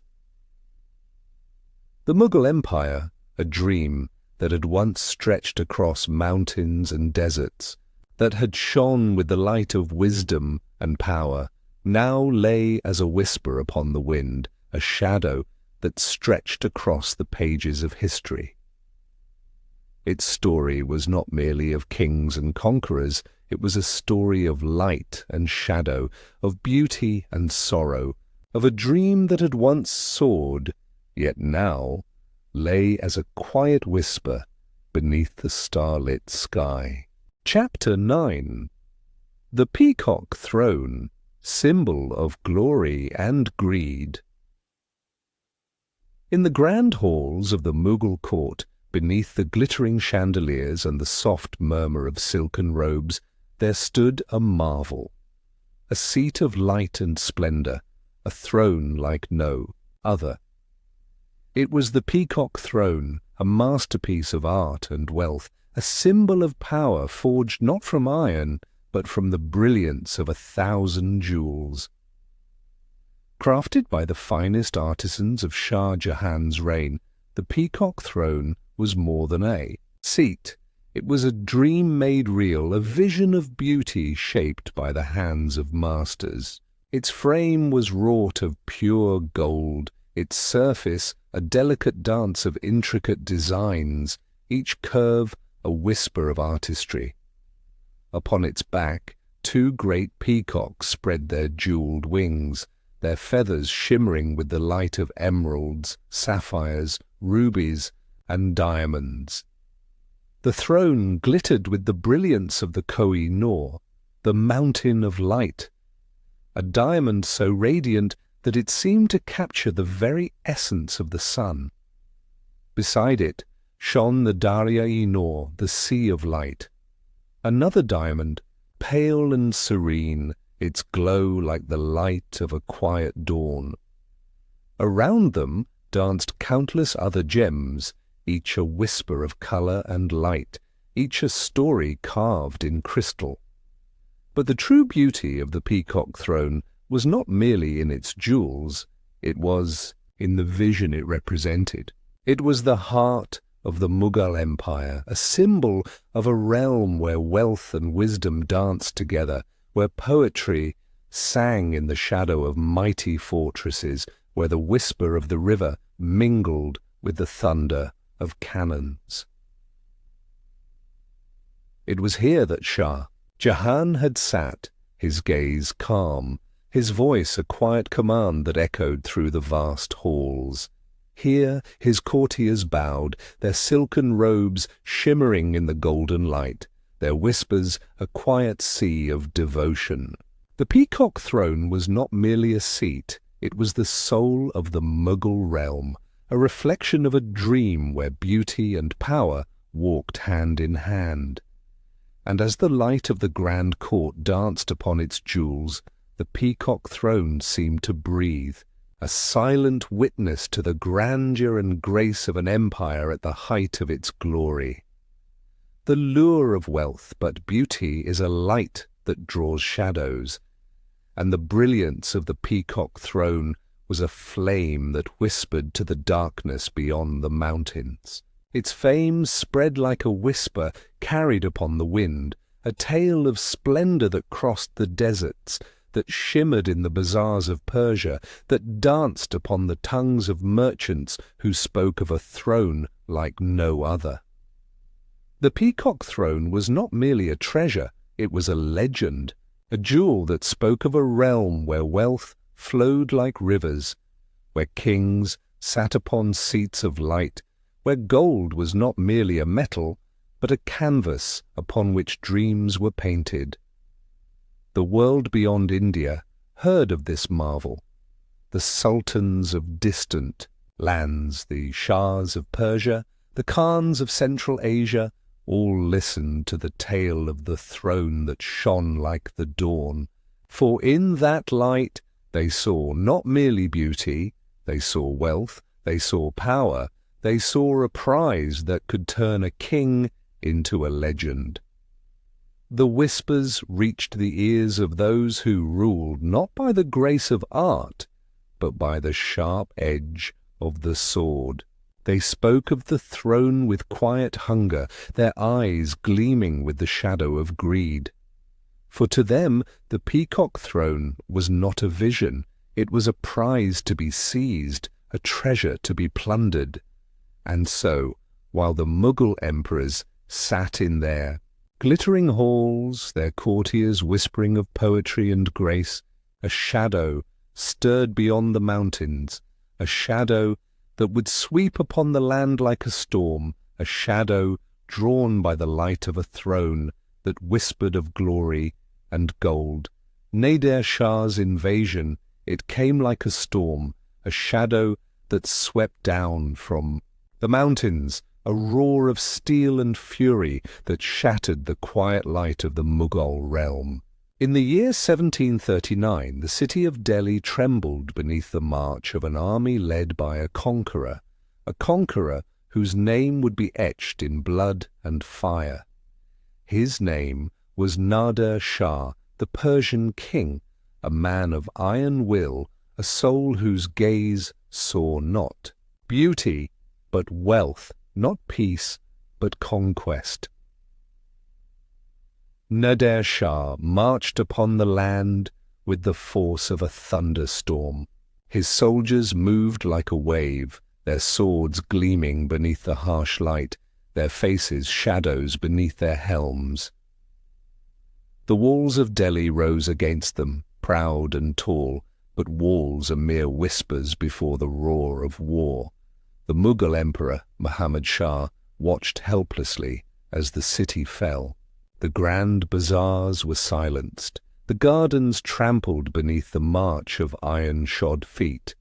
The streets, once alive with the hum of merchants and the laughter of children, now whispered of terror. The Red Fort, that mighty palace of the Mughals, stood silent, its gates opened to the conqueror. Nader Shah entered Delhi, not as a guest, but as a storm. His soldiers plundered the city, their swords a silent threat, their hands a shadow that reached for the wealth of the Mughal realm. The courtyards echoed with the cries of the helpless, the silence of fear.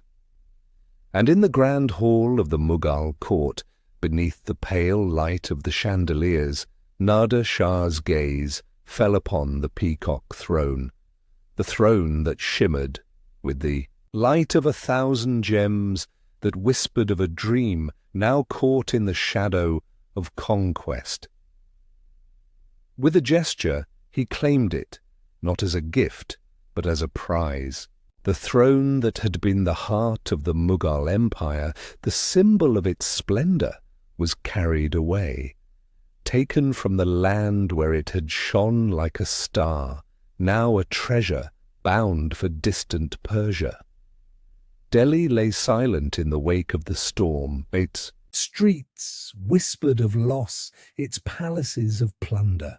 And the Peacock Throne, once the jewel of the Mughal realm, now shimmered beneath a distant sky, a dream torn from its cradle, a whisper of light caught in the shadow of greed. A throne without. A kingdom, the grand halls of the Mughal court remained, their marble walls bathed in the soft light of the sun. The courtiers still whispered in silks, the poets still recited verses, the music still played beneath the chandeliers. But beneath the beauty there was a shadow that whispered of loss. For the Peacock Throne was gone, the seat of light and splendor, the jewel that had whispered of Mughal glory, was now a distant dream, a treasure lost to the greed of a conqueror. The Mughal emperor still sat upon a throne, but it was a seat of empty pride, a symbol without a soul. The emperor's voice still echoed in the grand halls, but his words were hollow, commands that whispered of power, yet held none. The provinces stirred with whispers of rebellion, the coffers whispered of emptiness, and the roads whispered of decay. The Mughal Empire, once a realm of light and grace, now stood as a shadow, a dream that shimmered like mist beneath the morning. Light, a realm that had danced beneath the splendor of its own glory, but now trembled beneath the weight of its own decline. The Peacock Throne was not merely a seat, it was a soul, and with it gone, the empire seemed a body without spirit, a shell that glittered but breathed no more. Yet even as the light of the Mughal realm dimmed, the legend of the Peacock Throne remained, a whisper that danced upon the wind, a tale of a seat of jewels, of a dream shaped in gold, of a symbol of glory that had become a prize of greed. The Mughal emperor sat upon a throne, but it was a throne without a soul, a throne without a kingdom, a dream that whispered of a glory now lost to time. Chapter 10. The Rise of Regional Powers, a Shattered Dream. The soft light of dawn swept across the plains of Hindustan, casting a pale glow upon the grand cities and silent rivers. Once, this vast land had pulsed beneath the banner of the Mughal Empire, a realm where the emperor's word was law, where the light of a single throne shone across mountains and deserts. But that light now flickered, a fading whisper beneath the weight of time. Across the empire, the mighty provinces that had once bowed before the Mughal throne now stirred with quiet defiance. Bengal, a land of rivers and rich fields, whispered of independence. Its governors, once loyal servants of the emperor, now ruled like kings, men who saw in the fading Mughal strength a chance to carve out their own realms. Murshid Quli Khan, the Nawab of Bengal, ruled not as a servant, but as a sovereign, a lord of a realm where the wealth of the Ganges flowed not to Delhi, but to his own treasury. In the south, Hyderabad rose beneath the shadow of the Deccans. Rugged mountains. Asaf Jah, the Nizam of Hyderabad, walked the marble halls of his palace not as a governor, but as a monarch, a ruler who saw in the crumbling empire a chance to claim a throne of his own. His court shimmered with light, his armies marched beneath banners that whispered of pride, and his power stretched like a quiet shadow across the land. Awadh, a land of gardens and palaces, breathed with the same dream. Its Nawab, Sadat Ali Khan, ruled with a hand that was gentle yet unyielding, a ruler who spoke of loyalty to the Mughal emperor, yet whose heart beat with the pride of a king. In his court, the light of the Mughal splendor still shimmered, but it was a light that cast a shadow that whispered of independence, and they were not alone. The provinces of Gujarat, Punjab, and Rajputana stirred, each a flame that danced beyond the reach of the emperor's grasp. The Mughal throne, once a seat of light and power, now stood as a distant dream, a throne that shimmered beneath the soft light of Delhi, but cast no shadow beyond its walls. The Mughal Empire was still a dream, but it was a dream caught in the shadow of those who had once served it, a dream that now lay as a whisper upon the wind. The Maratha challenge. But while the provinces danced in the quiet shadow of independence, another force rose, a force not of quiet whispers, but of thunder, Otiki, force born not in the glittering halls of palaces, but in the rugged hills of Maharashtra.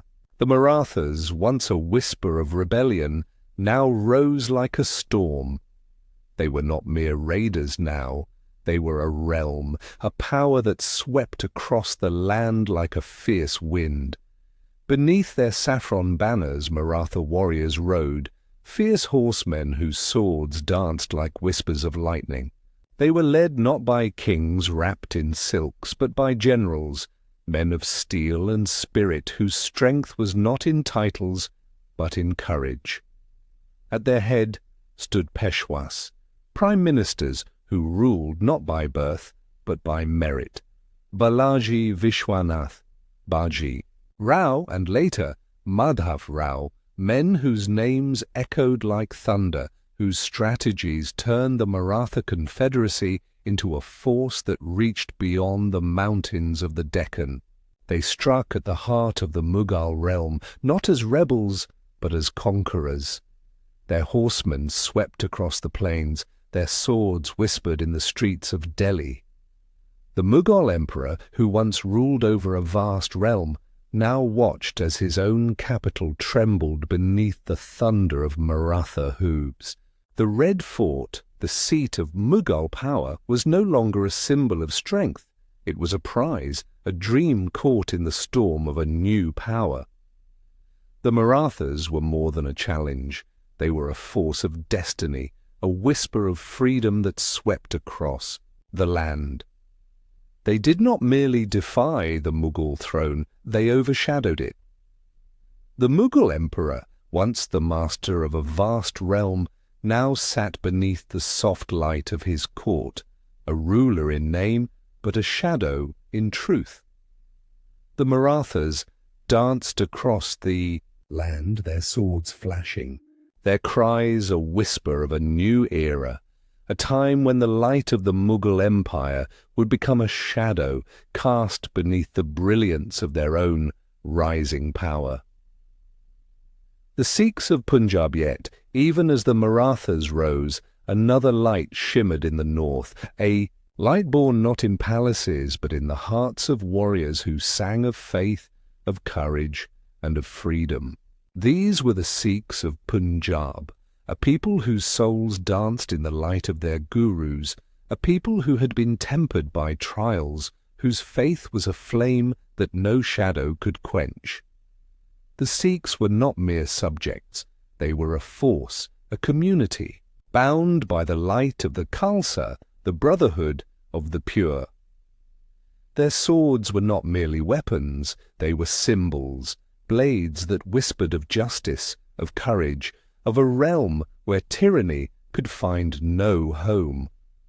Under the guidance of their gurus, the Sikhs had grown, not merely as a faith, but as a power, and in the shadow of the fading Mughal Empire they rose like a flame. Their leader, Maharaja Ranjit Singh, was not merely a king, he was a soul of light, a man who saw in the land of Punjab a dream of freedom, of strength, of pride. Ranjit Singh's empire was not vast, but it was strong, a realm of golden fields and glittering rivers, of mighty fortresses and grand temples. The Harmandir Sahib, the Golden Temple, stood as a symbol of their faith, a vision of light that shimmered upon the waters, a whisper of grace that danced beneath the sky. The Mughal emperors who once ruled over Punjab now whispered of shadows. The lands they had once commanded now bowed not to Delhi, but to Lahore, where the Lion of Punjab ruled, a king whose light cast a shadow over the fading Mughal dream. The Sikhs were not merely a people, they were a force, a light that rose. Against the shadow of decline, a flame that whispered of a realm where faith and courage walked hand in hand. A shadow over Delhi. But even as the light of the provinces rose, the Mughal emperor remained, a figure who sat beneath the glittering dome of the Red Fort, a ruler whose crown shone with jewels, but whose hands grasped at shadows. The city of Delhi, once the heart of an empire, now stood as a stage, a place where emperors came and went, their names whispered in the corridors, but their power a fading dream. The court still shimmered with silks, the poets still recited verses, the music still danced upon the air. But beneath the beauty there was a whisper of decline. The Mughal emperor's voice still echoed in the grand halls, but it was a voice lost in the murmur of ambitious courtiers, of governors who ruled like kings, of generals who saw in the emperor not a master, but a memory. His throne still glittered, but it was a throne without strength, a seat where a ruler sat, but a realm that slipped through his fingers like sand. Beyond the walls of Delhi, the Marathas swept like a storm. The Sikhs shimmered with pride. The Nizam of Hyderabad walked his marble halls like a king, and Bengal whispered of wealth and power. The Mughal realm was now a dream, an empire that had danced beneath the light of 100 stars, but now lay as a whisper upon the wind. The Mughal emperor remained a figure wrapped in silks, seated upon a throne that whispered of splendor. But it was a throne without a kingdom, a light without warmth, a shadow over Delhi, a dream that shimmered like mist beneath the morning sky. Chapter 11. The Shadow of the East India Company. The warm breeze of the Indian Ocean whispered against the sails of a fleet, ships that drifted like shadows upon the blue waters, their flags fluttering beneath the pale sky. These were not warships, not the proud banners of an empire, but the vessels of merchants whose gaze was not upon the stars, but upon the riches of the East. They came with smiles, with gifts, with whispers of trade. They were the British East India Company, a gathering of merchants bound not by dreams, but by coin, a company that spoke of spices and silk, of silver and gold. But beneath their soft words, beneath the glitter of their goods, there was a quiet hunger, a hunger for power. The shores of India welcomed them as traders, men who brought the wonders of the world, who spoke of distant lands, whose ships carried the scent of cinnamon, the light of pearls, the glitter of diamonds. The Mughal emperors, still seated upon their thrones in Delhi, saw them as merchants, figures who bowed with respect, who sought the favor of the empire's light. But the company was not merely a gathering of merchants. Beneath the silks and spices there were muskets. Beneath the smiles there were whispers of iron and fire. For the East India Company was more than a trading house. It was a machine of conquest, a force that wore the mask of peace, but carried the shadow of steel. In the bustling port cities of Surat, Madras, Bombay, and Calcutta, they built their factories, trading posts that whispered of commerce, but watched the land with quiet greed. They did not merely trade, they listened, they learned, they whispered in the courts of local rulers, their silver a quiet shadow that bought more than silk. It bought loyalty, it bought secrets, it bought allies. The Mughal Empire, vast and grand, saw in them only merchants, yet beneath the shadow of their ships a quiet tide stirred, a tide that whispered of ambition, of conquest, of a land that would soon learn that these merchants came not merely to trade, but to rule. The Battle of Plassey in the humid fields of Bengal, the quiet whisper of trade, became a roar of thunder, a roar that shattered the silence of dawn, that echoed with the clash of steel and the thunder of cannons. It was the year 1757, and the fields of Plassey lay beneath a grey sky, their green leaves swaying beneath the wind that carried the scent of rain. On one side stood Siraj-ud-Dowlah, the young Nawab of Bengal, a ruler who saw in the British not merchants, but intruders. His soldiers stood like a sea of colours, their banners dancing in the wind, their hearts stirred with pride.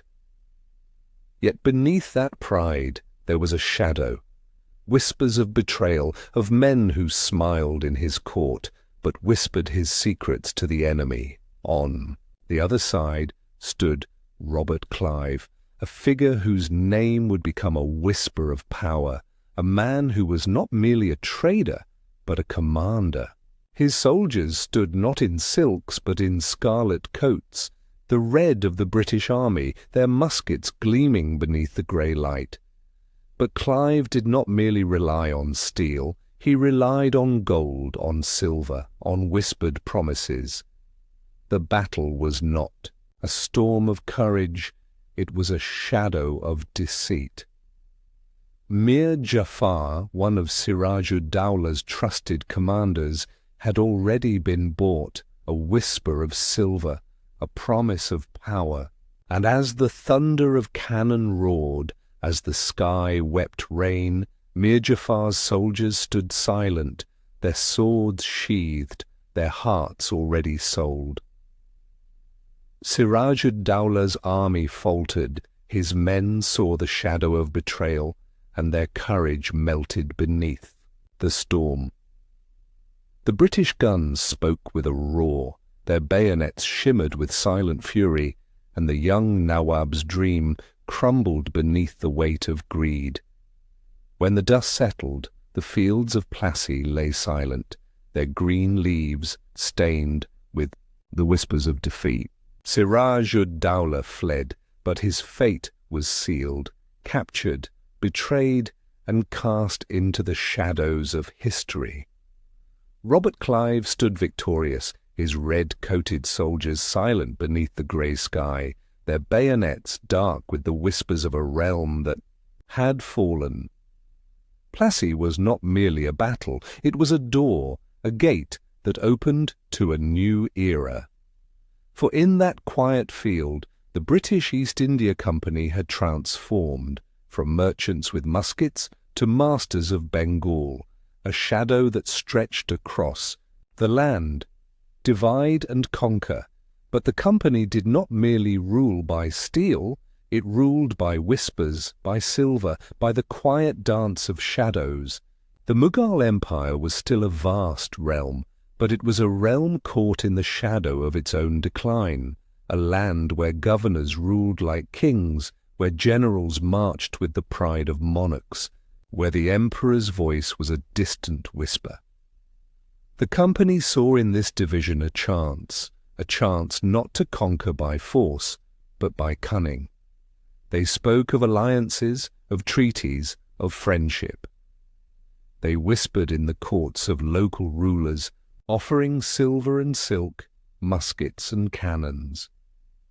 They did not need to fight, they simply needed to watch, to whisper, to wait.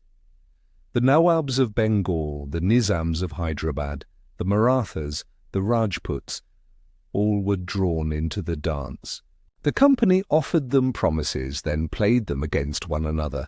Rulers who once spoke of pride now saw in each other rivals, each clutching at their crowns, while the company smiled in the shadows. The Mughal emperor in Delhi, still, seated beneath the glittering dome of the Red Fort, was a king in name, a soul who spoke of power, but whose words fell upon empty air. His nobles played their quiet games, his governors ruled like sovereigns, and the company's silver flowed through their courts like a silent stream. The British were not conquerors, they were whispers, they were shadows, they were the quiet hand that played the game while others danced to their tune. Divide and conquer. It was not a storm of steel, but a shadow that swept across the land, a whisper that turned friends into rivals, that turned kings into pawns. And the Mughal Empire, once a dream of light and grace, now danced in the shadow of its own divisions, a dream caught in the quiet web of those who smiled with the light of silver, but ruled with the shadow of steel. The emperor's last. Stand in the grand halls of the Red Fort, the light still shimmered, soft beams of sunlight that danced upon the marble floors, that whispered upon the silken robes of the courtiers. The Mughal emperor still sat upon his throne, a figure wrapped in silks, his crown a glittering vision of jewels, his sceptre a symbol of power. But it was a power that whispered of shadows.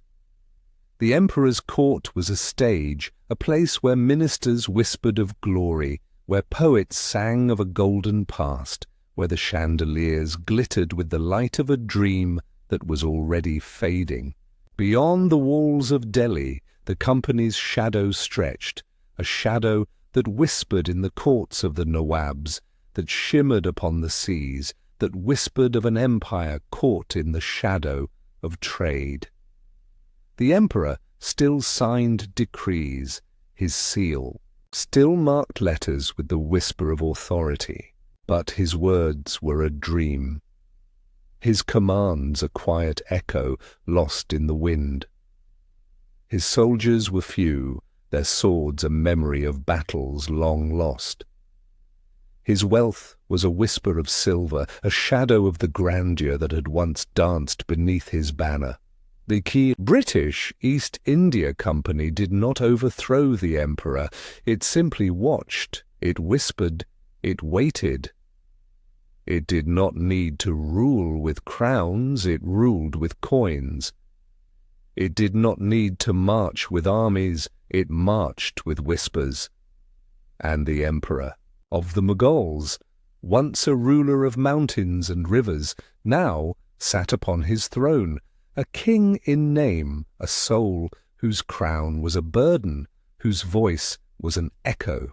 The light of the Mughal Empire still shimmered in the marble halls, but it was a light caught in the shadow of those who ruled not by steel, but by silver. The emperor remained, a figure beneath a dome of light, a ruler whose realm was a whisper, a dream caught in the shadow of a company that ruled not with swords, but with whispers of wealth. A shadow had fallen upon the land, a shadow of merchants with muskets, a shadow of trade that whispered of conquest. And the Mughal Empire, once a dream of light, now lay as a whisper upon the wind. Chapter 12. Bahadur, Shah, Zafar, the last emperor. The morning light of Delhi cast a soft, pale glow upon the marble walls of the Red Fort. Beneath the soft shade of its arches, a gentle breeze whispered through the empty courtyards. The grandeur of the Mughal Empire still shimmered in the delicate patterns of marble, in the soft hum of the Yamuna River flowing nearby. But it was a grandeur that whispered of a fading dream. Here, beneath the golden dome, sat Bahadur Shah Zafar, the last Mughal emperor. But he was not a ruler of kingdoms. He was not a sovereign who commanded armies or issued decrees that shook the world. He was an emperor in name, a figure draped in silks whose crown was a glittering shadow, whose voice was a quiet whisper lost in the wind. Bahadur Shah Zafar was not a conqueror, not a builder of empires. He was a poet, a soul who saw the world not in the shimmer of gold, but in the gentle dance of words. His heart sang in verse, his thoughts were dreams, woven in the soft light of the morning.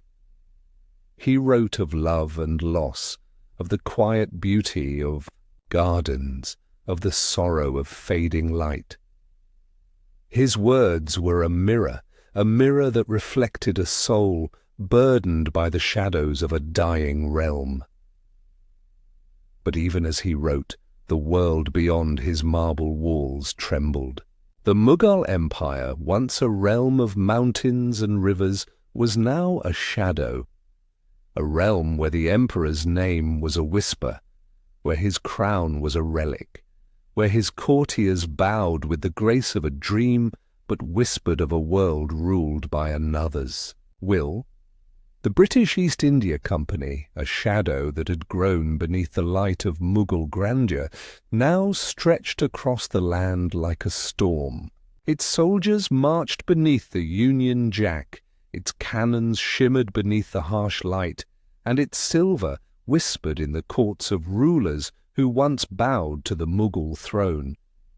Yet Bahadur Shah Zafar remained an emperor without an empire, a soul whose realm was the quiet garden of his poetry, a light that danced like a whisper beneath the shadow of history. The spark of rebellion, but even in the shadow of decline, a spark can become a flame. And in the year 1857, a spark was struck, a spark that whispered of rebellion, of pride, of a dream that had not yet died. It was a spark born not in the grand halls of the Red Fort, but in the quiet barracks of the British East India Company's soldiers, Indian soldiers, sepoys, who marched beneath a foreign flag, who bowed to a foreign command. They were men who spoke the languages of the land, who whispered of forgotten pride, who watched as their faith was slighted, as their pride was trampled beneath the boots of those who saw in them not men, but shadows. The rumours whispered of cartridges greased with the fat of cows and pigs, a quiet insult to their faith, a reminder of a world where they were soldiers, but not brothers. The spark became a flame that danced in the night, that roared in the hearts of those who had marched beneath the Union Jack. Across the land, the sepoys rose, not as soldiers of a foreign company, but as men who saw in themselves the whisper of a dream. They struck at their officers, they seized their weapons, and the fire swept across the fields, the villages, the towns. In Delhi, the ancient heart of the Mughal realm, the rebels saw not just a city, they saw a symbol. They marched upon the Red Fort, their voices a thunder that echoed through the ancient streets. And beneath the shadow of his marble halls, Bahadur Shah Zafar, the poet-emperor, found himself swept into the storm. The rebels saw in him not a poet, but a king, a symbol of a lost dream, a banner that whispered of a time when the land had danced beneath the light of the Mughal throne. They crowned him not with the light of power, but with the shadow of hope. He became their emperor, not in strength, but in name, not as a sovereign, but as a dream. Delhi became the heart of the rebellion, a city where the old light shimmered once more, where the rebels spoke of freedom, where the ancient walls whispered of a world, where the Mughal Empire was not a shadow, but a flame. The siege of Delhi, but dreams are fragile before the march of steel. The British were not merely traders, they were conquerors, and they returned to Delhi not with whispers, but with cannons. Beneath the grey sky, the city trembled, a city of gardens and marble, now caught in the shadow of war. The British cannons roared, their shells shattered the delicate walls, their smoke rose like dark clouds above the city of light. The rebels fought with courage, their swords a whisper of steel, their cries a thunder of pride. They saw in the Red Fort not merely a palace, but a dream of a land that could stand free. Bahadur Shah Zafar, the poet-emperor, watched from his marble halls, a soul who had become a king, yet whose power was a whisper. His courtiers spoke of victory, but their eyes whispered of fear.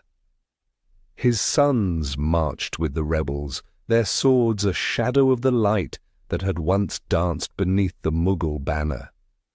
But courage is a flame, and the cannons of steel are a storm. The British broke the walls, their soldiers marched through the shattered gates, their rifles whispered of death. The streets of Delhi became a silent grave, the cries of the rebels faded, the gardens withered beneath the smoke. The Red Fort, once a palace of light, now stood as a ruin, its walls scarred, its halls silent. Bahadur Shah Zafar was a king, without a crown, a soul whose dream had become a shadow, whose empire had become a whisper lost in the wind. His sons were captured, brought before the British, Their lives ended with the quiet roar of musket fire. Their heads were placed upon a dish, a silent message brought to the poet-emperor, a message written in shadows, and Bahadur Shah Zafar, the last emperor of the Mughals, was taken, not as a king, but as a prisoner. Exile and death in Rangoon far. From the marble halls of Delhi, far from the gardens where his poetry had danced, Bahadur Shah Zafar was cast into darkness, a prisoner, a soul who had been an emperor, but was now a shadow. He was taken to Rangoon, a distant land where the sky was grey, where the rain whispered upon the silent earth. Here, in a small, dim cell, the poet-emperor spent his final days, not as a king, but as a soul caught in the shadow of a fading dream. His pen, which had once danced with the light of poetry, now whispered of sorrow. "How unfortunate is Zafar," he wrote, "for his burial ground could not be found even in the land of his beloved." His words were not the commands of an emperor. They were the tears of a soul caught in the shadows of memory. He wrote of a garden that he would never see, of a throne that was now a whisper, of a crown that was now a shadow. And in the year 1862, beneath the soft shadow of a quiet dawn, Bahadur Shah Zafar breathed his last, a poet whose soul had been caught in the storm of history, a king who had become a prisoner, a dream that had become a whisper. They buried him in a quiet grave, no marble dome, no grand monument, only a patch of earth that whispered of sorrow. The last Mughal emperor was gone, not with the roar of battle, but with the quiet sigh of a soul lost to time. But his words remained, his poetry a whisper of light in the shadow of history, his name a memory that danced beneath the pale light of the fading Mughal dream, the Mughal Empire, a realm that had once soared beneath the light of 100 stars, that had whispered of beauty, of pride, of wisdom, now lay as a shadow, a dream caught in the mist of time. And Bahadur Shah Zafar, the last emperor, the poet who had dreamed of light, now lay beneath the quiet earth, his dream a whisper upon the wind. Chapter 13. The Art and Architecture of the Mughals. In the soft light of dawn, the cities of the Mughal Empire shimmered like jewels scattered upon a canvas of green plains and winding rivers. Beneath the blue sky, domes rose like pearls, their delicate curves touched with the glow of the morning sun. Walls danced with delicate patterns, arches whispered of forgotten dreams, and minarets stretched like gentle hands toward the heavens. This was not merely an empire of kings, it was a realm where art and beauty breathed like a quiet melody. The Mughal style was not born in a moment. It was a dream woven from many threads, a tapestry of influence and inspiration. At its heart was Persia, a land of poets and mystics, of gardens where roses bloomed beneath the silver light of the moon, of palaces where silk whispered beneath the soft glow of chandeliers. The Mughal emperors, who traced their lineage to the great conqueror Timur, carried with them the spirit of Persian grace, the art of calligraphy, the light of miniature painting, the grandeur of palatial architecture. In the quiet halls of Mughal palaces, the art of calligraphy danced, a language of beauty shaped not in words but in form. Verses from the Quran flowed like rivers of light, their delicate curves a whisper of divine grace. The name of God shimmered in gold, the words of poets were carved in silver, and the walls of mosques became a canvas for the dance of sacred script. Miniature painting was a dream upon silk, a world painted in delicate strokes where colours danced like whispers of spring. Courtiers strolled through gardens where flowers bloomed beneath the light of a pale sky. Warriors rode beneath banners that shimmered like fire, and lovers met beneath the shade of cypress trees. The faces of emperors were painted with a light that seemed to whisper of life, their eyes alive with pride, their robes a dance of delicate hues. But it was in architecture that the Mughal dream shone brightest, a world of domes that rose like pearls, of arches that whispered of grace, of gardens that seemed to breathe with the light of paradise. From the grand mosques of Delhi to the silent beauty of Humayun's tomb, the Mughal style was a vision where Persian grace danced with the light of India. The Mughal Empire was not merely a realm of steel, it was a dream of beauty, a world where the light of Persia shimmered beneath the sky of Hindustan. The jewel of the Taj Mahal, but among all the wonders of the Mughal realm, there stood one that rose above the rest, a dream carved in white marble, a vision of light that whispered of love and sorrow. It was the Taj Mahal, a monument not merely of stone, but of a soul's quiet yearning. The story of the Taj Mahal was not a tale of conquest. It was a whisper of love, a dream that danced beneath the shadow of loss. It was built by Shah Jahan, the emperor of marble and dreams, a ruler whose heart had known the light of joy and the shadow of grief. For in the midst of his reign, in the gentle glow of his grand empire, he lost his beloved Mumtaz Mahal, a woman whose smile was a light, in his world whose touch was a whisper of grace. She died far from the gardens of Agra, her life slipping away like the soft light of dusk, and Shah Jahan, the conqueror, the emperor, was left with a quiet emptiness, a sorrow that danced in his heart like a shadow. But from that sorrow a dream was born, a dream of a garden where their love would bloom forever, a dream of a light that would never fade. The Taj Mahal rose beneath the pale sky of Agra, a vision of white marble that seemed to float upon the earth. Its great dome shimmered like a pearl, its 4 minarets stretched like silent sentinels, their slender forms a whisper of grace. The walls were a canvas of delicate carvings, flowers that bloomed in white stone, verses of poetry that danced in the light, jewels that shimmered like stars. The gardens stretched like a sea of green, their quiet paths a mirror of paradise, their fountains a soft murmur of life. Beneath the pale light of dawn, the Taj Mahal seemed to breathe, a dream of love, a whisper of loss, a monument to a light that could not fade. But it was more than a tomb. It was a soul's quiet sigh, a dream caught in marble, a whisper of love that danced beneath the silent sky.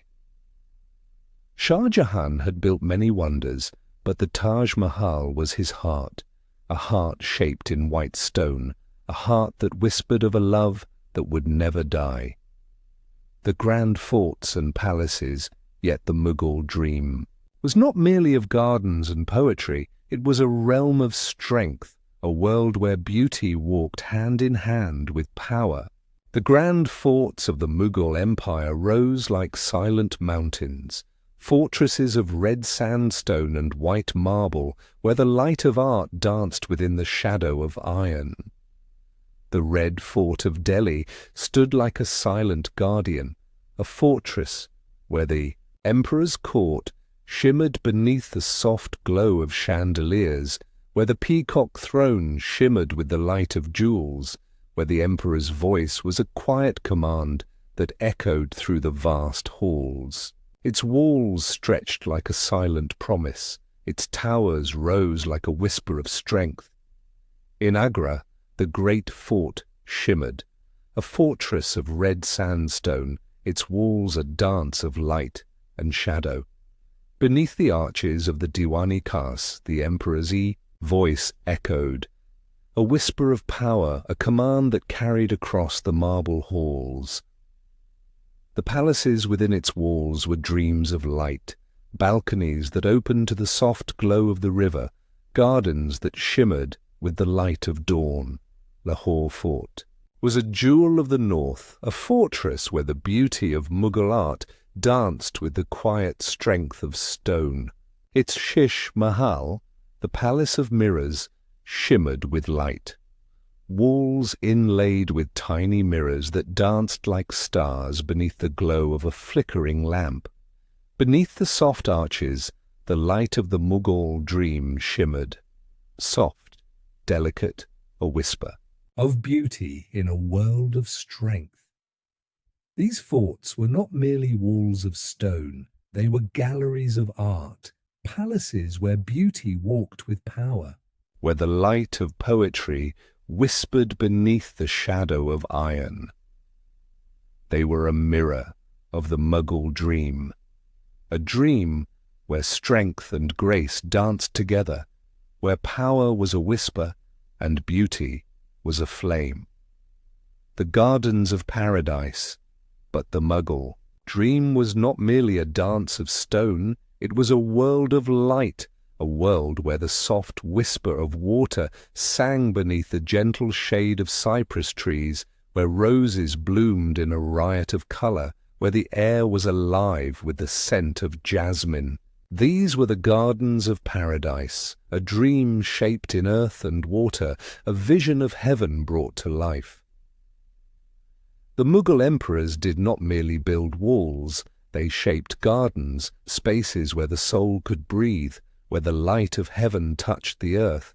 The gardens were not mere spaces of green, they were a reflection of a divine order, a mirror of paradise shaped in symmetry, where water flowed like the rivers of heaven, where flowers danced beneath the soft light of dawn. Shalimar Bagh in Kashmir was a dream of light, a garden where the mountains whispered of peace, where fountains danced beneath the shade of chinar trees, where the soft light of the moon shimmered upon the waters. It was a place where the emperor could walk, not as a ruler, but as a soul who breathed the quiet beauty of the earth. The Charbar, the fourfold garden, was a vision of divine grace, a garden divided into 4 parts, each a whisper of a paradise, where rivers flowed, where flowers bloomed, where the soul could dream. It was a philosophy shaped in earth, a vision where beauty was a mirror of the divine, where the light of heaven danced upon the earth.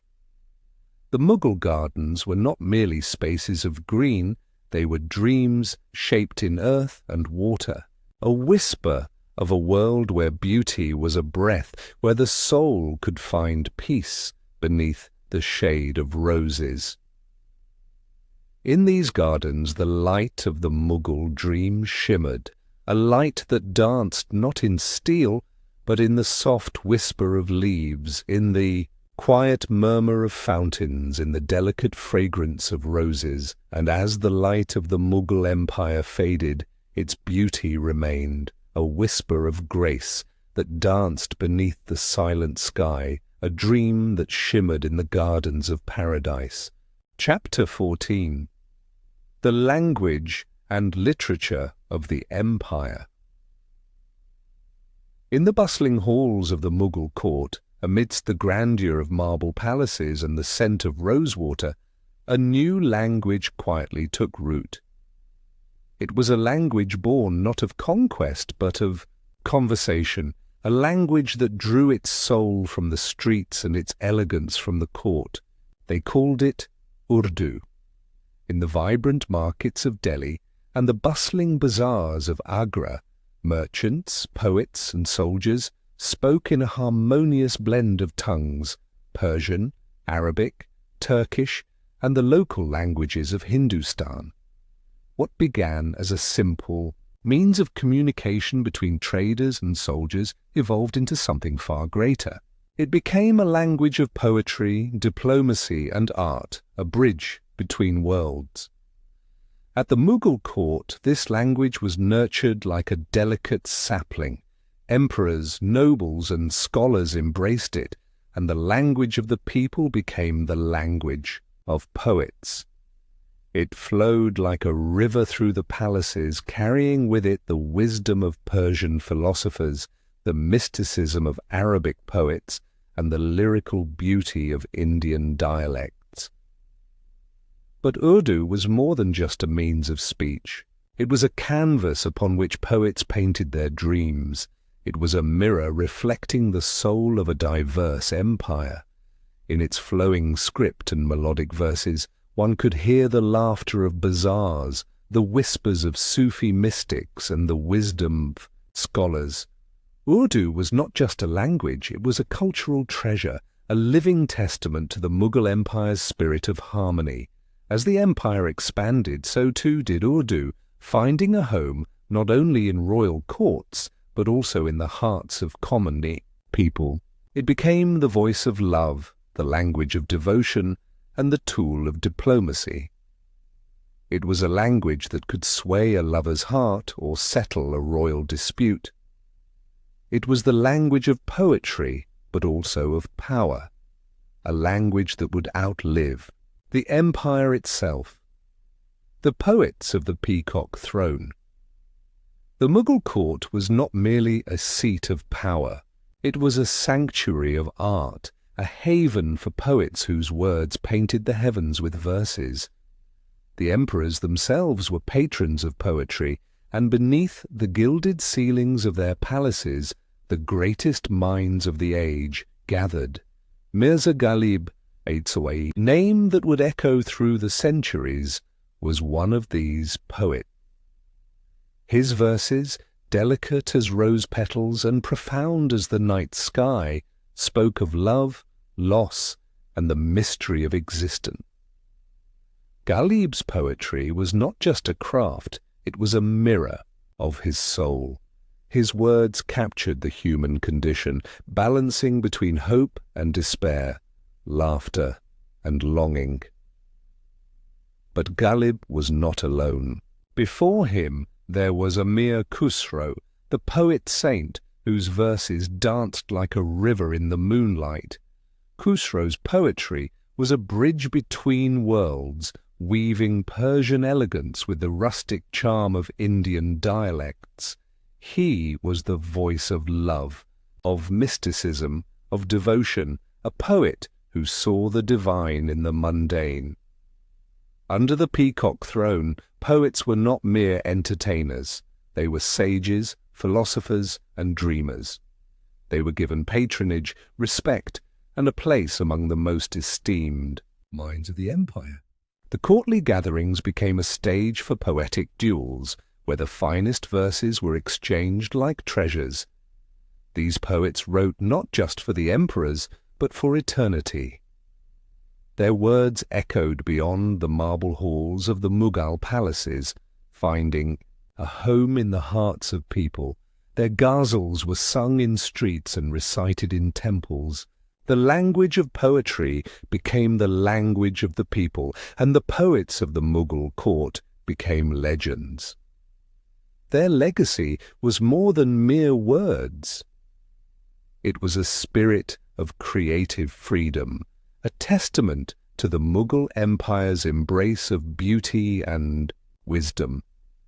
The Peacock Throne shone with gold and jewels, but its true wealth was in the verses of its poets. The Persian chronicles, as the Mughal Empire rose to greatness, so too did its history, meticulously recorded by scholars and historians who saw themselves as the keepers of truth. Among them, the names of Abul Fazl and Badauni stand as pillars, men who captured the saga of the empire in words, preserving its triumphs and tragedies for future generations. Abul Fazl, the trusted advisor of Emperor Akbar, was more than just a chronicler. He was a philosopher, a statesman, and a visionary. His magnum opus, the Akbarnama, was not just a record of Akbar's reign, it was a masterpiece of prose, a narrative that captured the soul of an era. Abul Fazl's writing was elegant, his language a river of knowledge that flowed with the wisdom of history and the insights of philosophy. But Abul Fazl was not the only voice of history. Abdul Qadir Badauni, another historian of the Mughal court, offered a different perspective. Where Abul Fazl's writings were filled with admiration, for the empire, Badauni's chronicles were sharp, critical, and unflinching. He recorded not only the glory but also the flaws, the conflicts, and the contradictions of the Mughal age. Together these chroniclers gave the Mughal Empire its memory. They captured the deeds of emperors, the grandeur of their courts, and the whispers of palace intrigues. Their words were not just ink on paper, they were a mirror reflecting the brilliance and the shadows of a vast empire. Their chronicles became the voice of history, read by scholars, studied by rulers, and treasured by poets. The Persian language, with its elegance and depth, became the perfect medium for these monumental works, and through their words the Mughal Empire lived on, even as time continued its march. The legacy of words as the Mughal Empire began to fade, its language, poetry, and literature did not wither. Instead, they grew stronger, like a tree that spreads its roots even as its branches fall. Urdu, the language born in the Mughal court, became the voice of poets, mystics, and lovers. It found a home not only in palaces but in the hearts of the common people. Even as the empire crumbled, the ghazals of Ghalib were whispered in the moonlight. The wisdom of Abul Fazl and the verses of Khusro were read and remembered. The language of the Mughals became a bridge between the past and the present, a language that carried the echoes of an age of poetry and power. The legacy of words was not just in the books of the scholars or the verses of the poets. It was in the way people spoke, in the lullabies they sang to their children, in the wisdom they shared in quiet moments. It was a legacy that could not be conquered, for it lived in the hearts and minds of generations.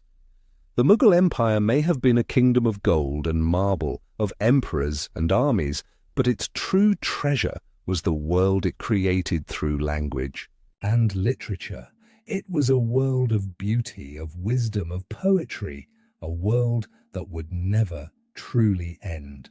Chapter 15. The Legacy of the Mughal Empire. The Mughal Empire was more than just a kingdom. It was a tapestry woven from threads of many cultures.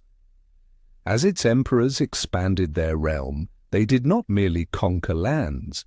They embraced ideas, languages, and traditions. This spirit of cultural fusion became the empire's greatest legacy. Persian art flowed through the veins of Mughal creativity. The soft, swirling arabesques of Persian miniatures blended with the vibrant hues of Indian palettes.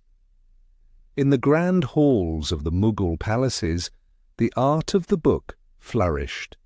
Calligraphers traced delicate letters, while painters adorned the margins with scenes of gardens, battles, and legends.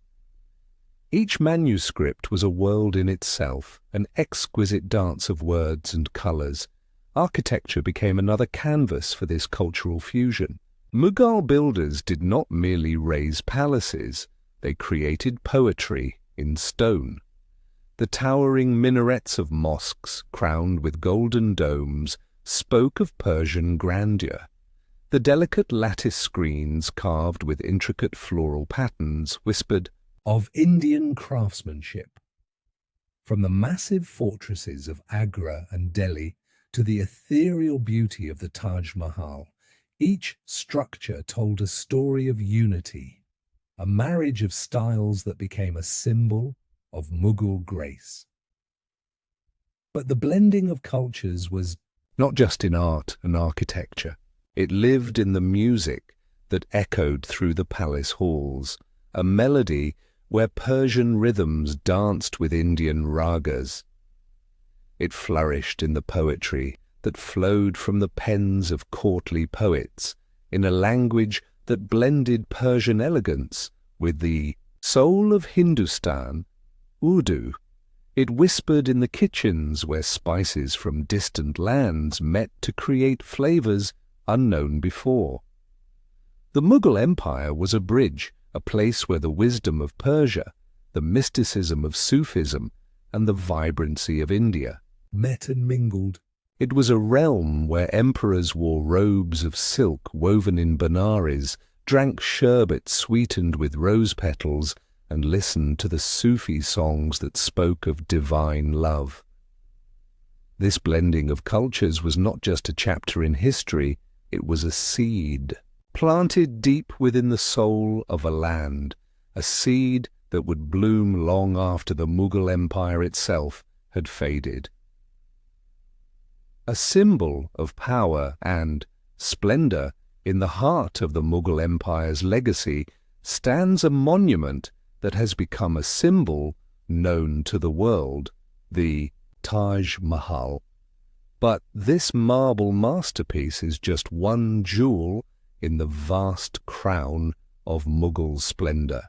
Across the empire, grand palaces, majestic forts, and shimmering gardens spoke of a world where power and beauty walked hand in hand.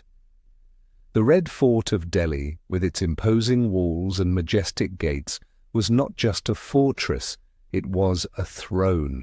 Within its crimson walls, emperors held court, their words carrying the weight of empires. The Diwan-i-Khas, the hall of private audience, shimmered with silver and gold, and the Peacock Throne, a masterpiece of jeweled artistry, was a testament to Mughal opulence. Beyond the fortresses, the gardens of the Mughals bloomed like earthly paradises. The Shalimar Bagh in Kashmir, with its terraced lawns and flowing fountains, was a vision of paradise itself. These gardens were not just places of beauty, they were symbols of the Mughal vision of life as a harmonious balance between man and nature. The cities of the Mughal Empire were living works of art. Lahore, with its grand Badshahi Mosque, shone as a jewel of the north. Agra, with its towering fort, and the ethereal Taj Mahal, stood as a city of romance and power. Fatehpur Sikri, the grand city built by Akbar, was a masterpiece in red sandstone, an architectural poem frozen in time. But these symbols were not just about stone and marble. They were dreams made real, visions of emperors who saw their realm not just as a land to be ruled, but as a canvas upon which they could paint their legacy. The Mughal Empire was a world of power, but it was also a world of splendor, where beauty was a language spoken by kings. Even as these monuments stood tall, time wove its touch upon them.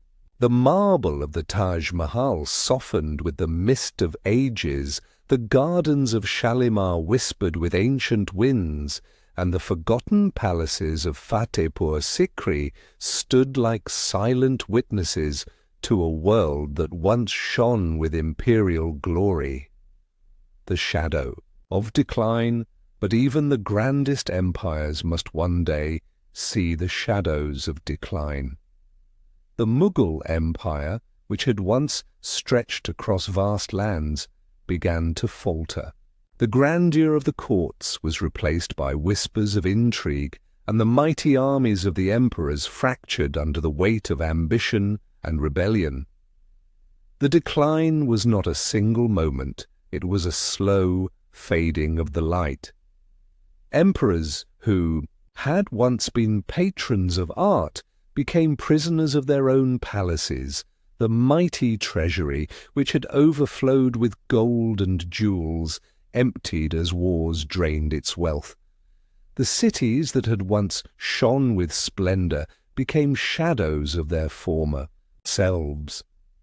Yet even in this twilight, the Mughal legacy did not vanish. As new powers rose, first the Marathas, then the British, the echoes of the Mughal age could still be heard. The palaces of the British Raj drew upon Mughal architecture, their halls lined with paintings of Mughal emperors. The poetry of Urdu continued to flourish, its verses sung in the streets and recited in the courts. The legacy of the Mughal Empire was not one that could be erased. Even in decline, its memory was woven into the very fabric of the land. The grand forts became symbols of past glory, the Persian chronicles were read by scholars, and the gardens became quiet refuges where poets whispered of a world that had once been a paradise. The shadow of decline was not the end. It was simply another chapter in the story of the Mughal legacy. A story that would live on not just in history books, but in the soul of a land that had once been the heart of an Mughal Empire. The eternal echo long after the Mughal Empire had fallen, its spirit lived on, a quiet, eternal echo that whispered through the ages. It lived in the poetry of Mirza Ghalib, whose verses spoke of love, loss, and the longing for a world that was slipping away. It lived in the delicate marble of the Taj Mahal, where the love of a king for his queen had been captured in stone. The legends of Akbar and Aurangzeb, of wise rulers and fierce conquerors, became stories told by the firelight, tales of wisdom and ambition, of faith and empire. Even the common people carried the Mughal legacy in their hearts. They spoke in the language of Urdu, recited the ghazals of forgotten poets, and walked the paths that had once been the gardens of emperors. The Mughal Empire was gone, but it was never truly lost. It became a dream of paradise, of poetry, of power. It was a vision of a world where art and beauty walked alongside might and majesty. A world where poets and kings shared a common stage. Today, the Mughal legacy can still be felt. It is in the arches of ancient mosques, in the lush gardens of Kashmir, in the verses of poets who speak of love and longing. It is in the whispers of the wind that dances through the marble halls of the Taj Mahal, in the quiet reflection of a moonlit pond in Shalimar. It is a reminder that even empires may fall, but their stories live on. That beauty can be a greater legacy than power, that poetry can outlast armies, and that the Mughal Empire, with all its splendor and sorrow, is a dream that history will never forget. Chapter 16.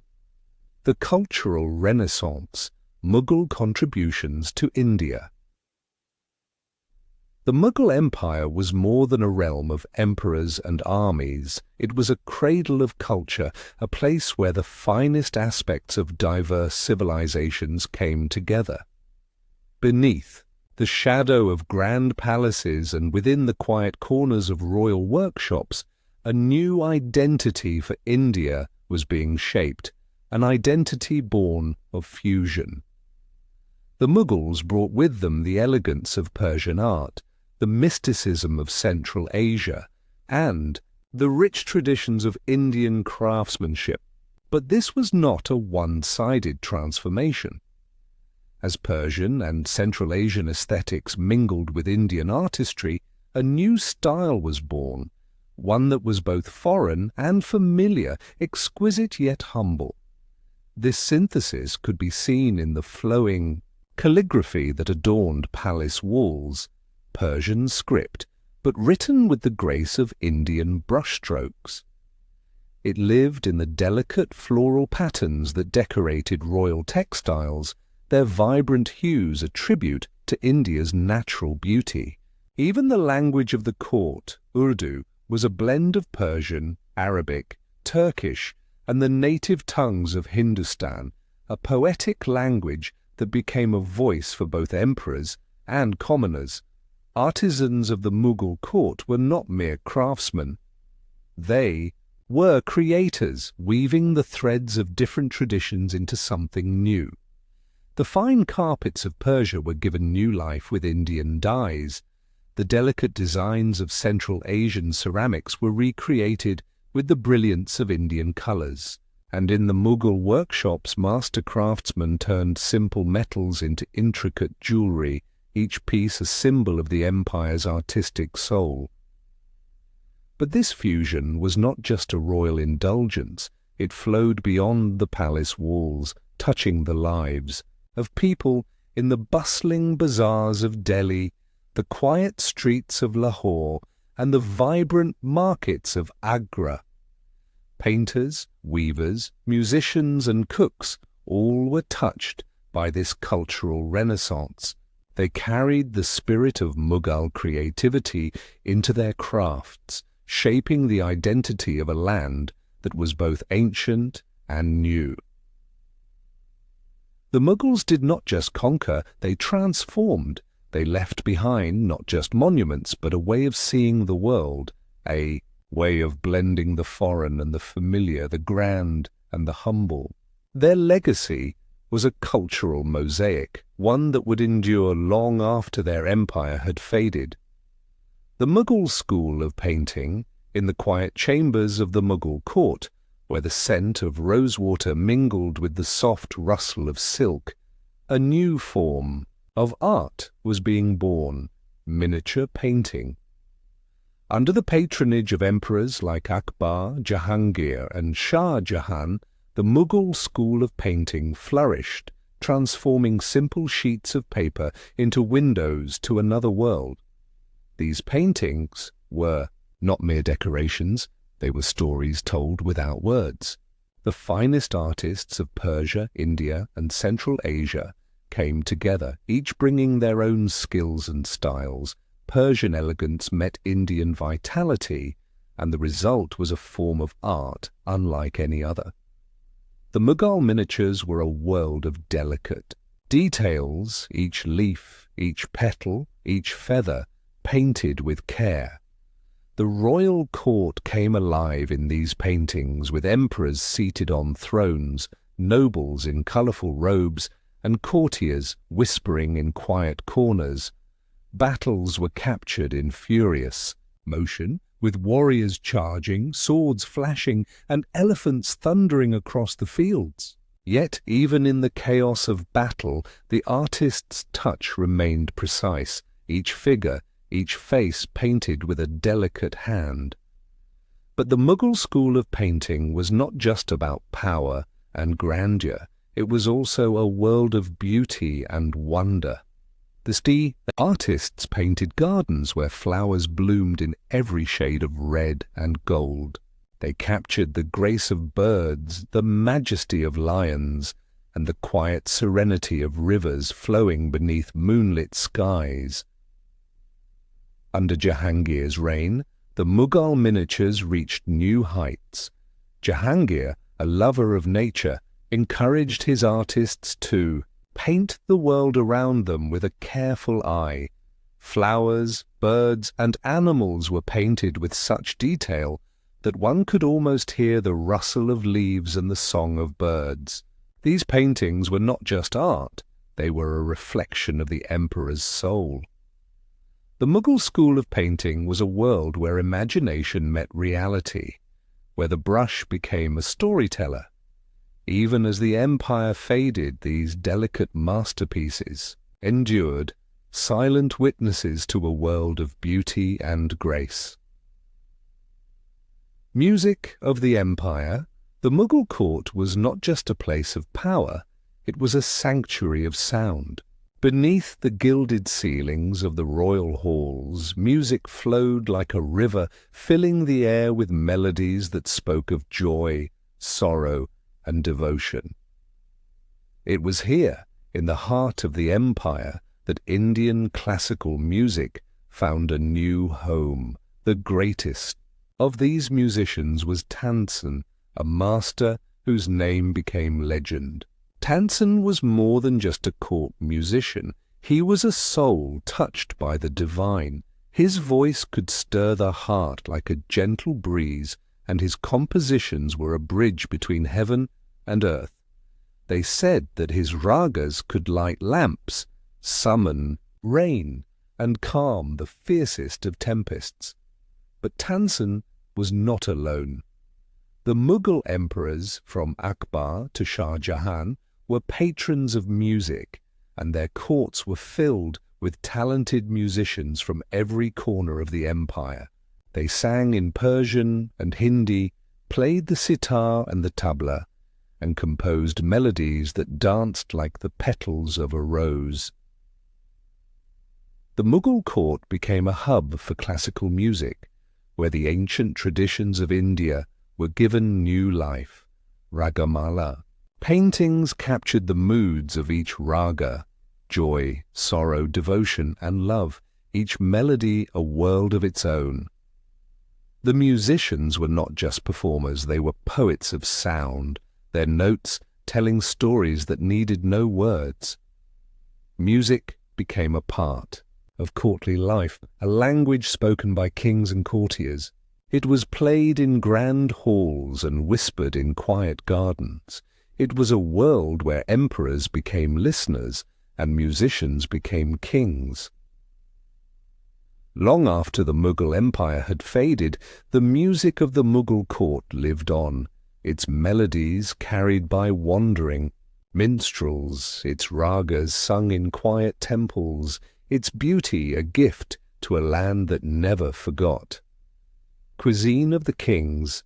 If there was one place where the spirit of the Mughal Empire could be tasted, it was in the kitchens of the royal palaces. Here, beneath the glow of bronze lamps and the watchful eyes of royal chefs, a culinary legacy was born, one that blended the flavors of Persia, Central Asia, and India into a feast for the senses.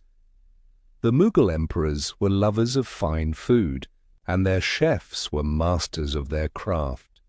From the fragrant biryanis where tender meat was layered with saffron rice, to the rich, creamy gravies of korma and korma, each dish was a masterpiece. Spices from distant lands danced on the tongue, cinnamon, cardamom, cloves and pepper, each adding its own voice to the symphony of flavors. The royal banquets were a world of abundance, platters of roasted meats, bowls of thick aromatic gravies, and sweet desserts that melted like dreams. Kebabs, soft and smoky, graced the tables, their flavors a tribute to the empire's Central Asian roots. Delicate breads, from naan to rumali roti, were baked to perfection, each bite a whisper of warmth. But the Mughal cuisine was more than just food. It was an art. Dishes were not just cooked, they were crafted, each plate a canvas of colors and flavors. Rose petals floated on saffron-scented syrups. Almonds were ground into rich sauces, and silver leaves adorned the finest sweets.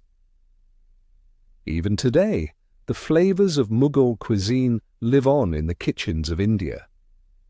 The biryani is still served, fragrant and warm. The kebabs still melt in the mouth, and the sweet scent of rose-flavored dessert still fills the air. The Mughals may be gone, but their culinary legacy remains, a gift of flavors that continue to warm the soul. Chapter 17.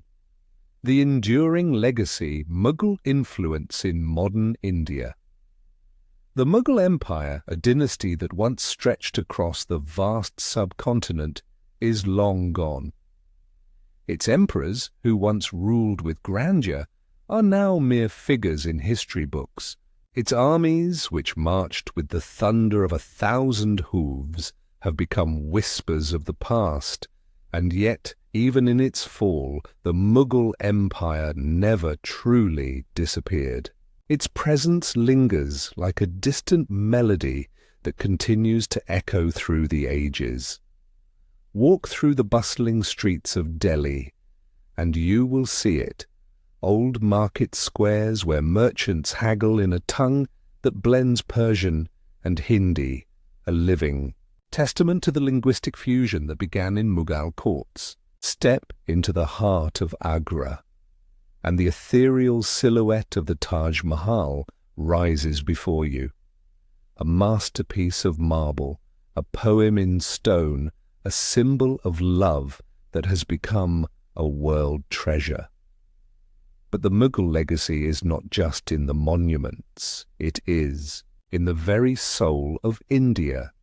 It lives in the vibrant art of miniature painting, where delicate brushstrokes capture the beauty of flowers, birds, and regal court scenes. It whispers in the notes of classical music, where the ragas of Tansen are still sung, their melodies flowing like a river of memory. The influence of the Mughals is a silent thread that weaves through the fabric of modern India.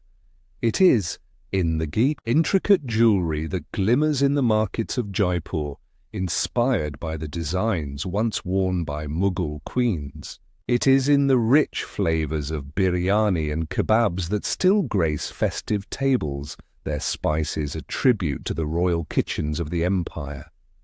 Even the very idea of Indian identity was shaped by the Mughal era, a time when Hindus and Muslims, Persians and Rajputs, poets and warriors came together in a land where diversity was not just tolerated, but celebrated. The Mughal Empire was a bridge, a place where different cultures met and mingled, creating a civilization that was not just Indian, but a world of its own. Today, the echoes of this empire are everywhere, in the words we speak, in the songs we sing, in the art we admire, and in the very way we understand beauty, power, and love.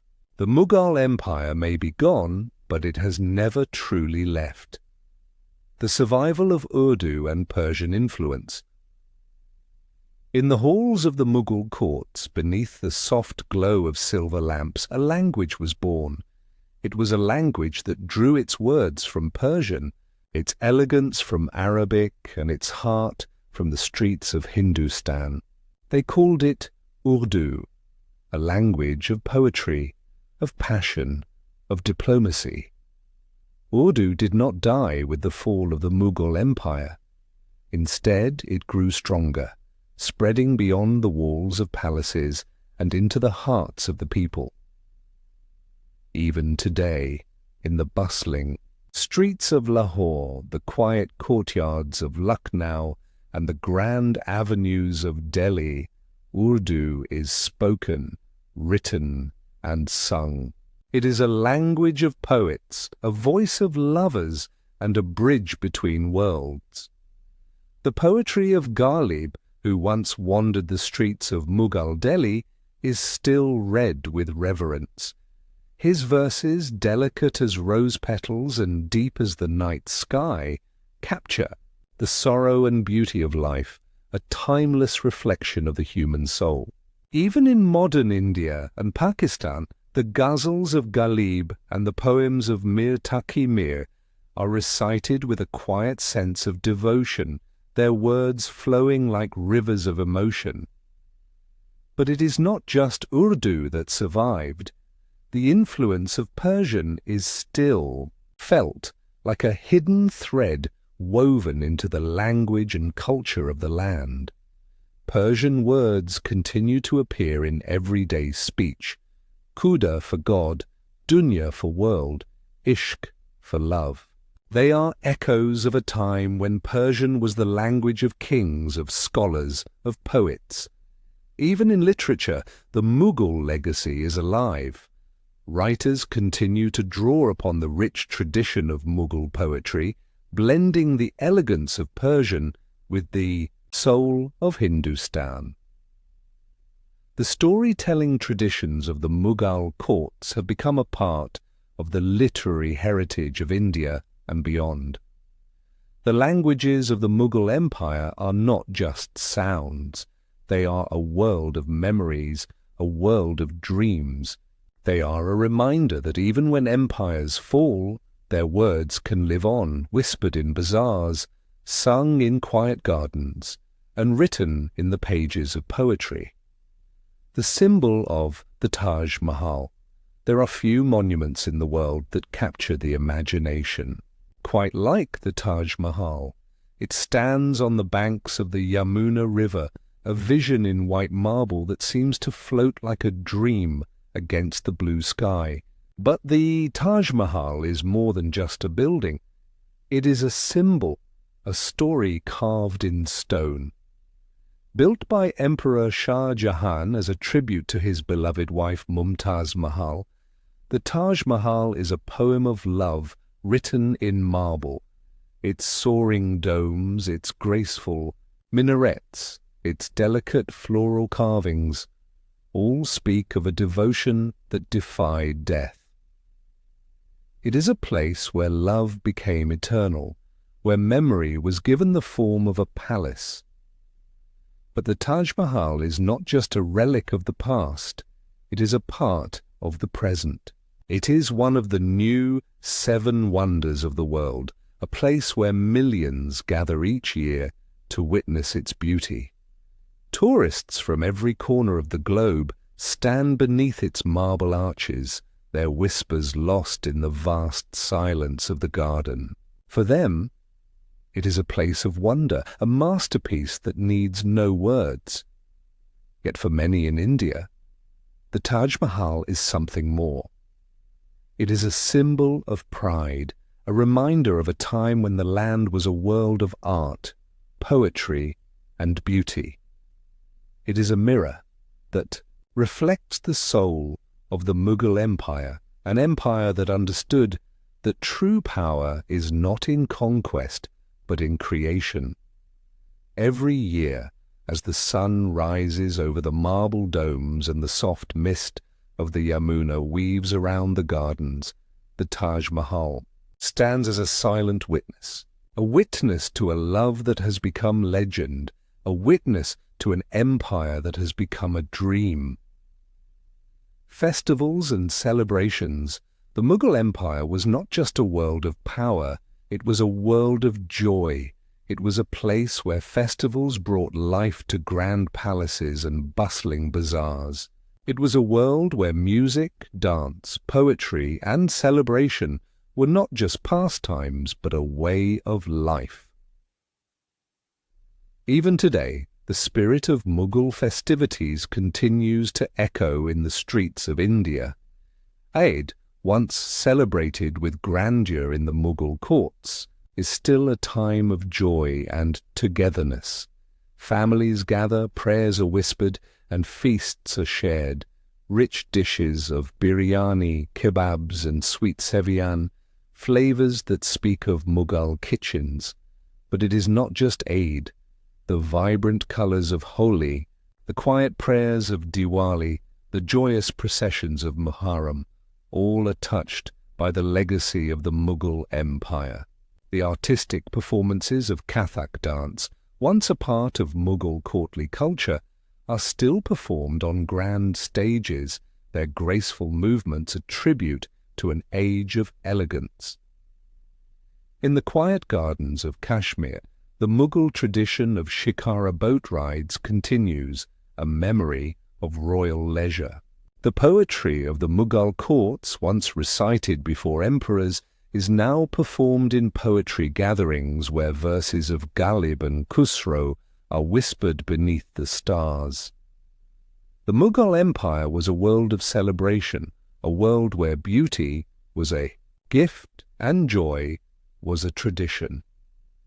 And even today, that joy is a part of the land, a quiet reminder that empires may fall, but their spirit can live on. From empire to heritage, the Mughal Empire may be gone, but its legacy is far from forgotten. It has become a part of India's cultural heritage, a memory that lives in the words we speak, the music we sing, the food we savor, and the monuments that stand tall. It is a reminder of a time when India was a world of poets and painters, of emperors who were lovers of art, of scholars who wrote the history of kings. It is a dream that has become a heritage, a treasure that belongs not just to history, but to every heart that can still feel its beauty. The Mughal Empire is gone, but it is not lost. It is a song that never fades, a poem that is never forgotten, and a dream that will live forever.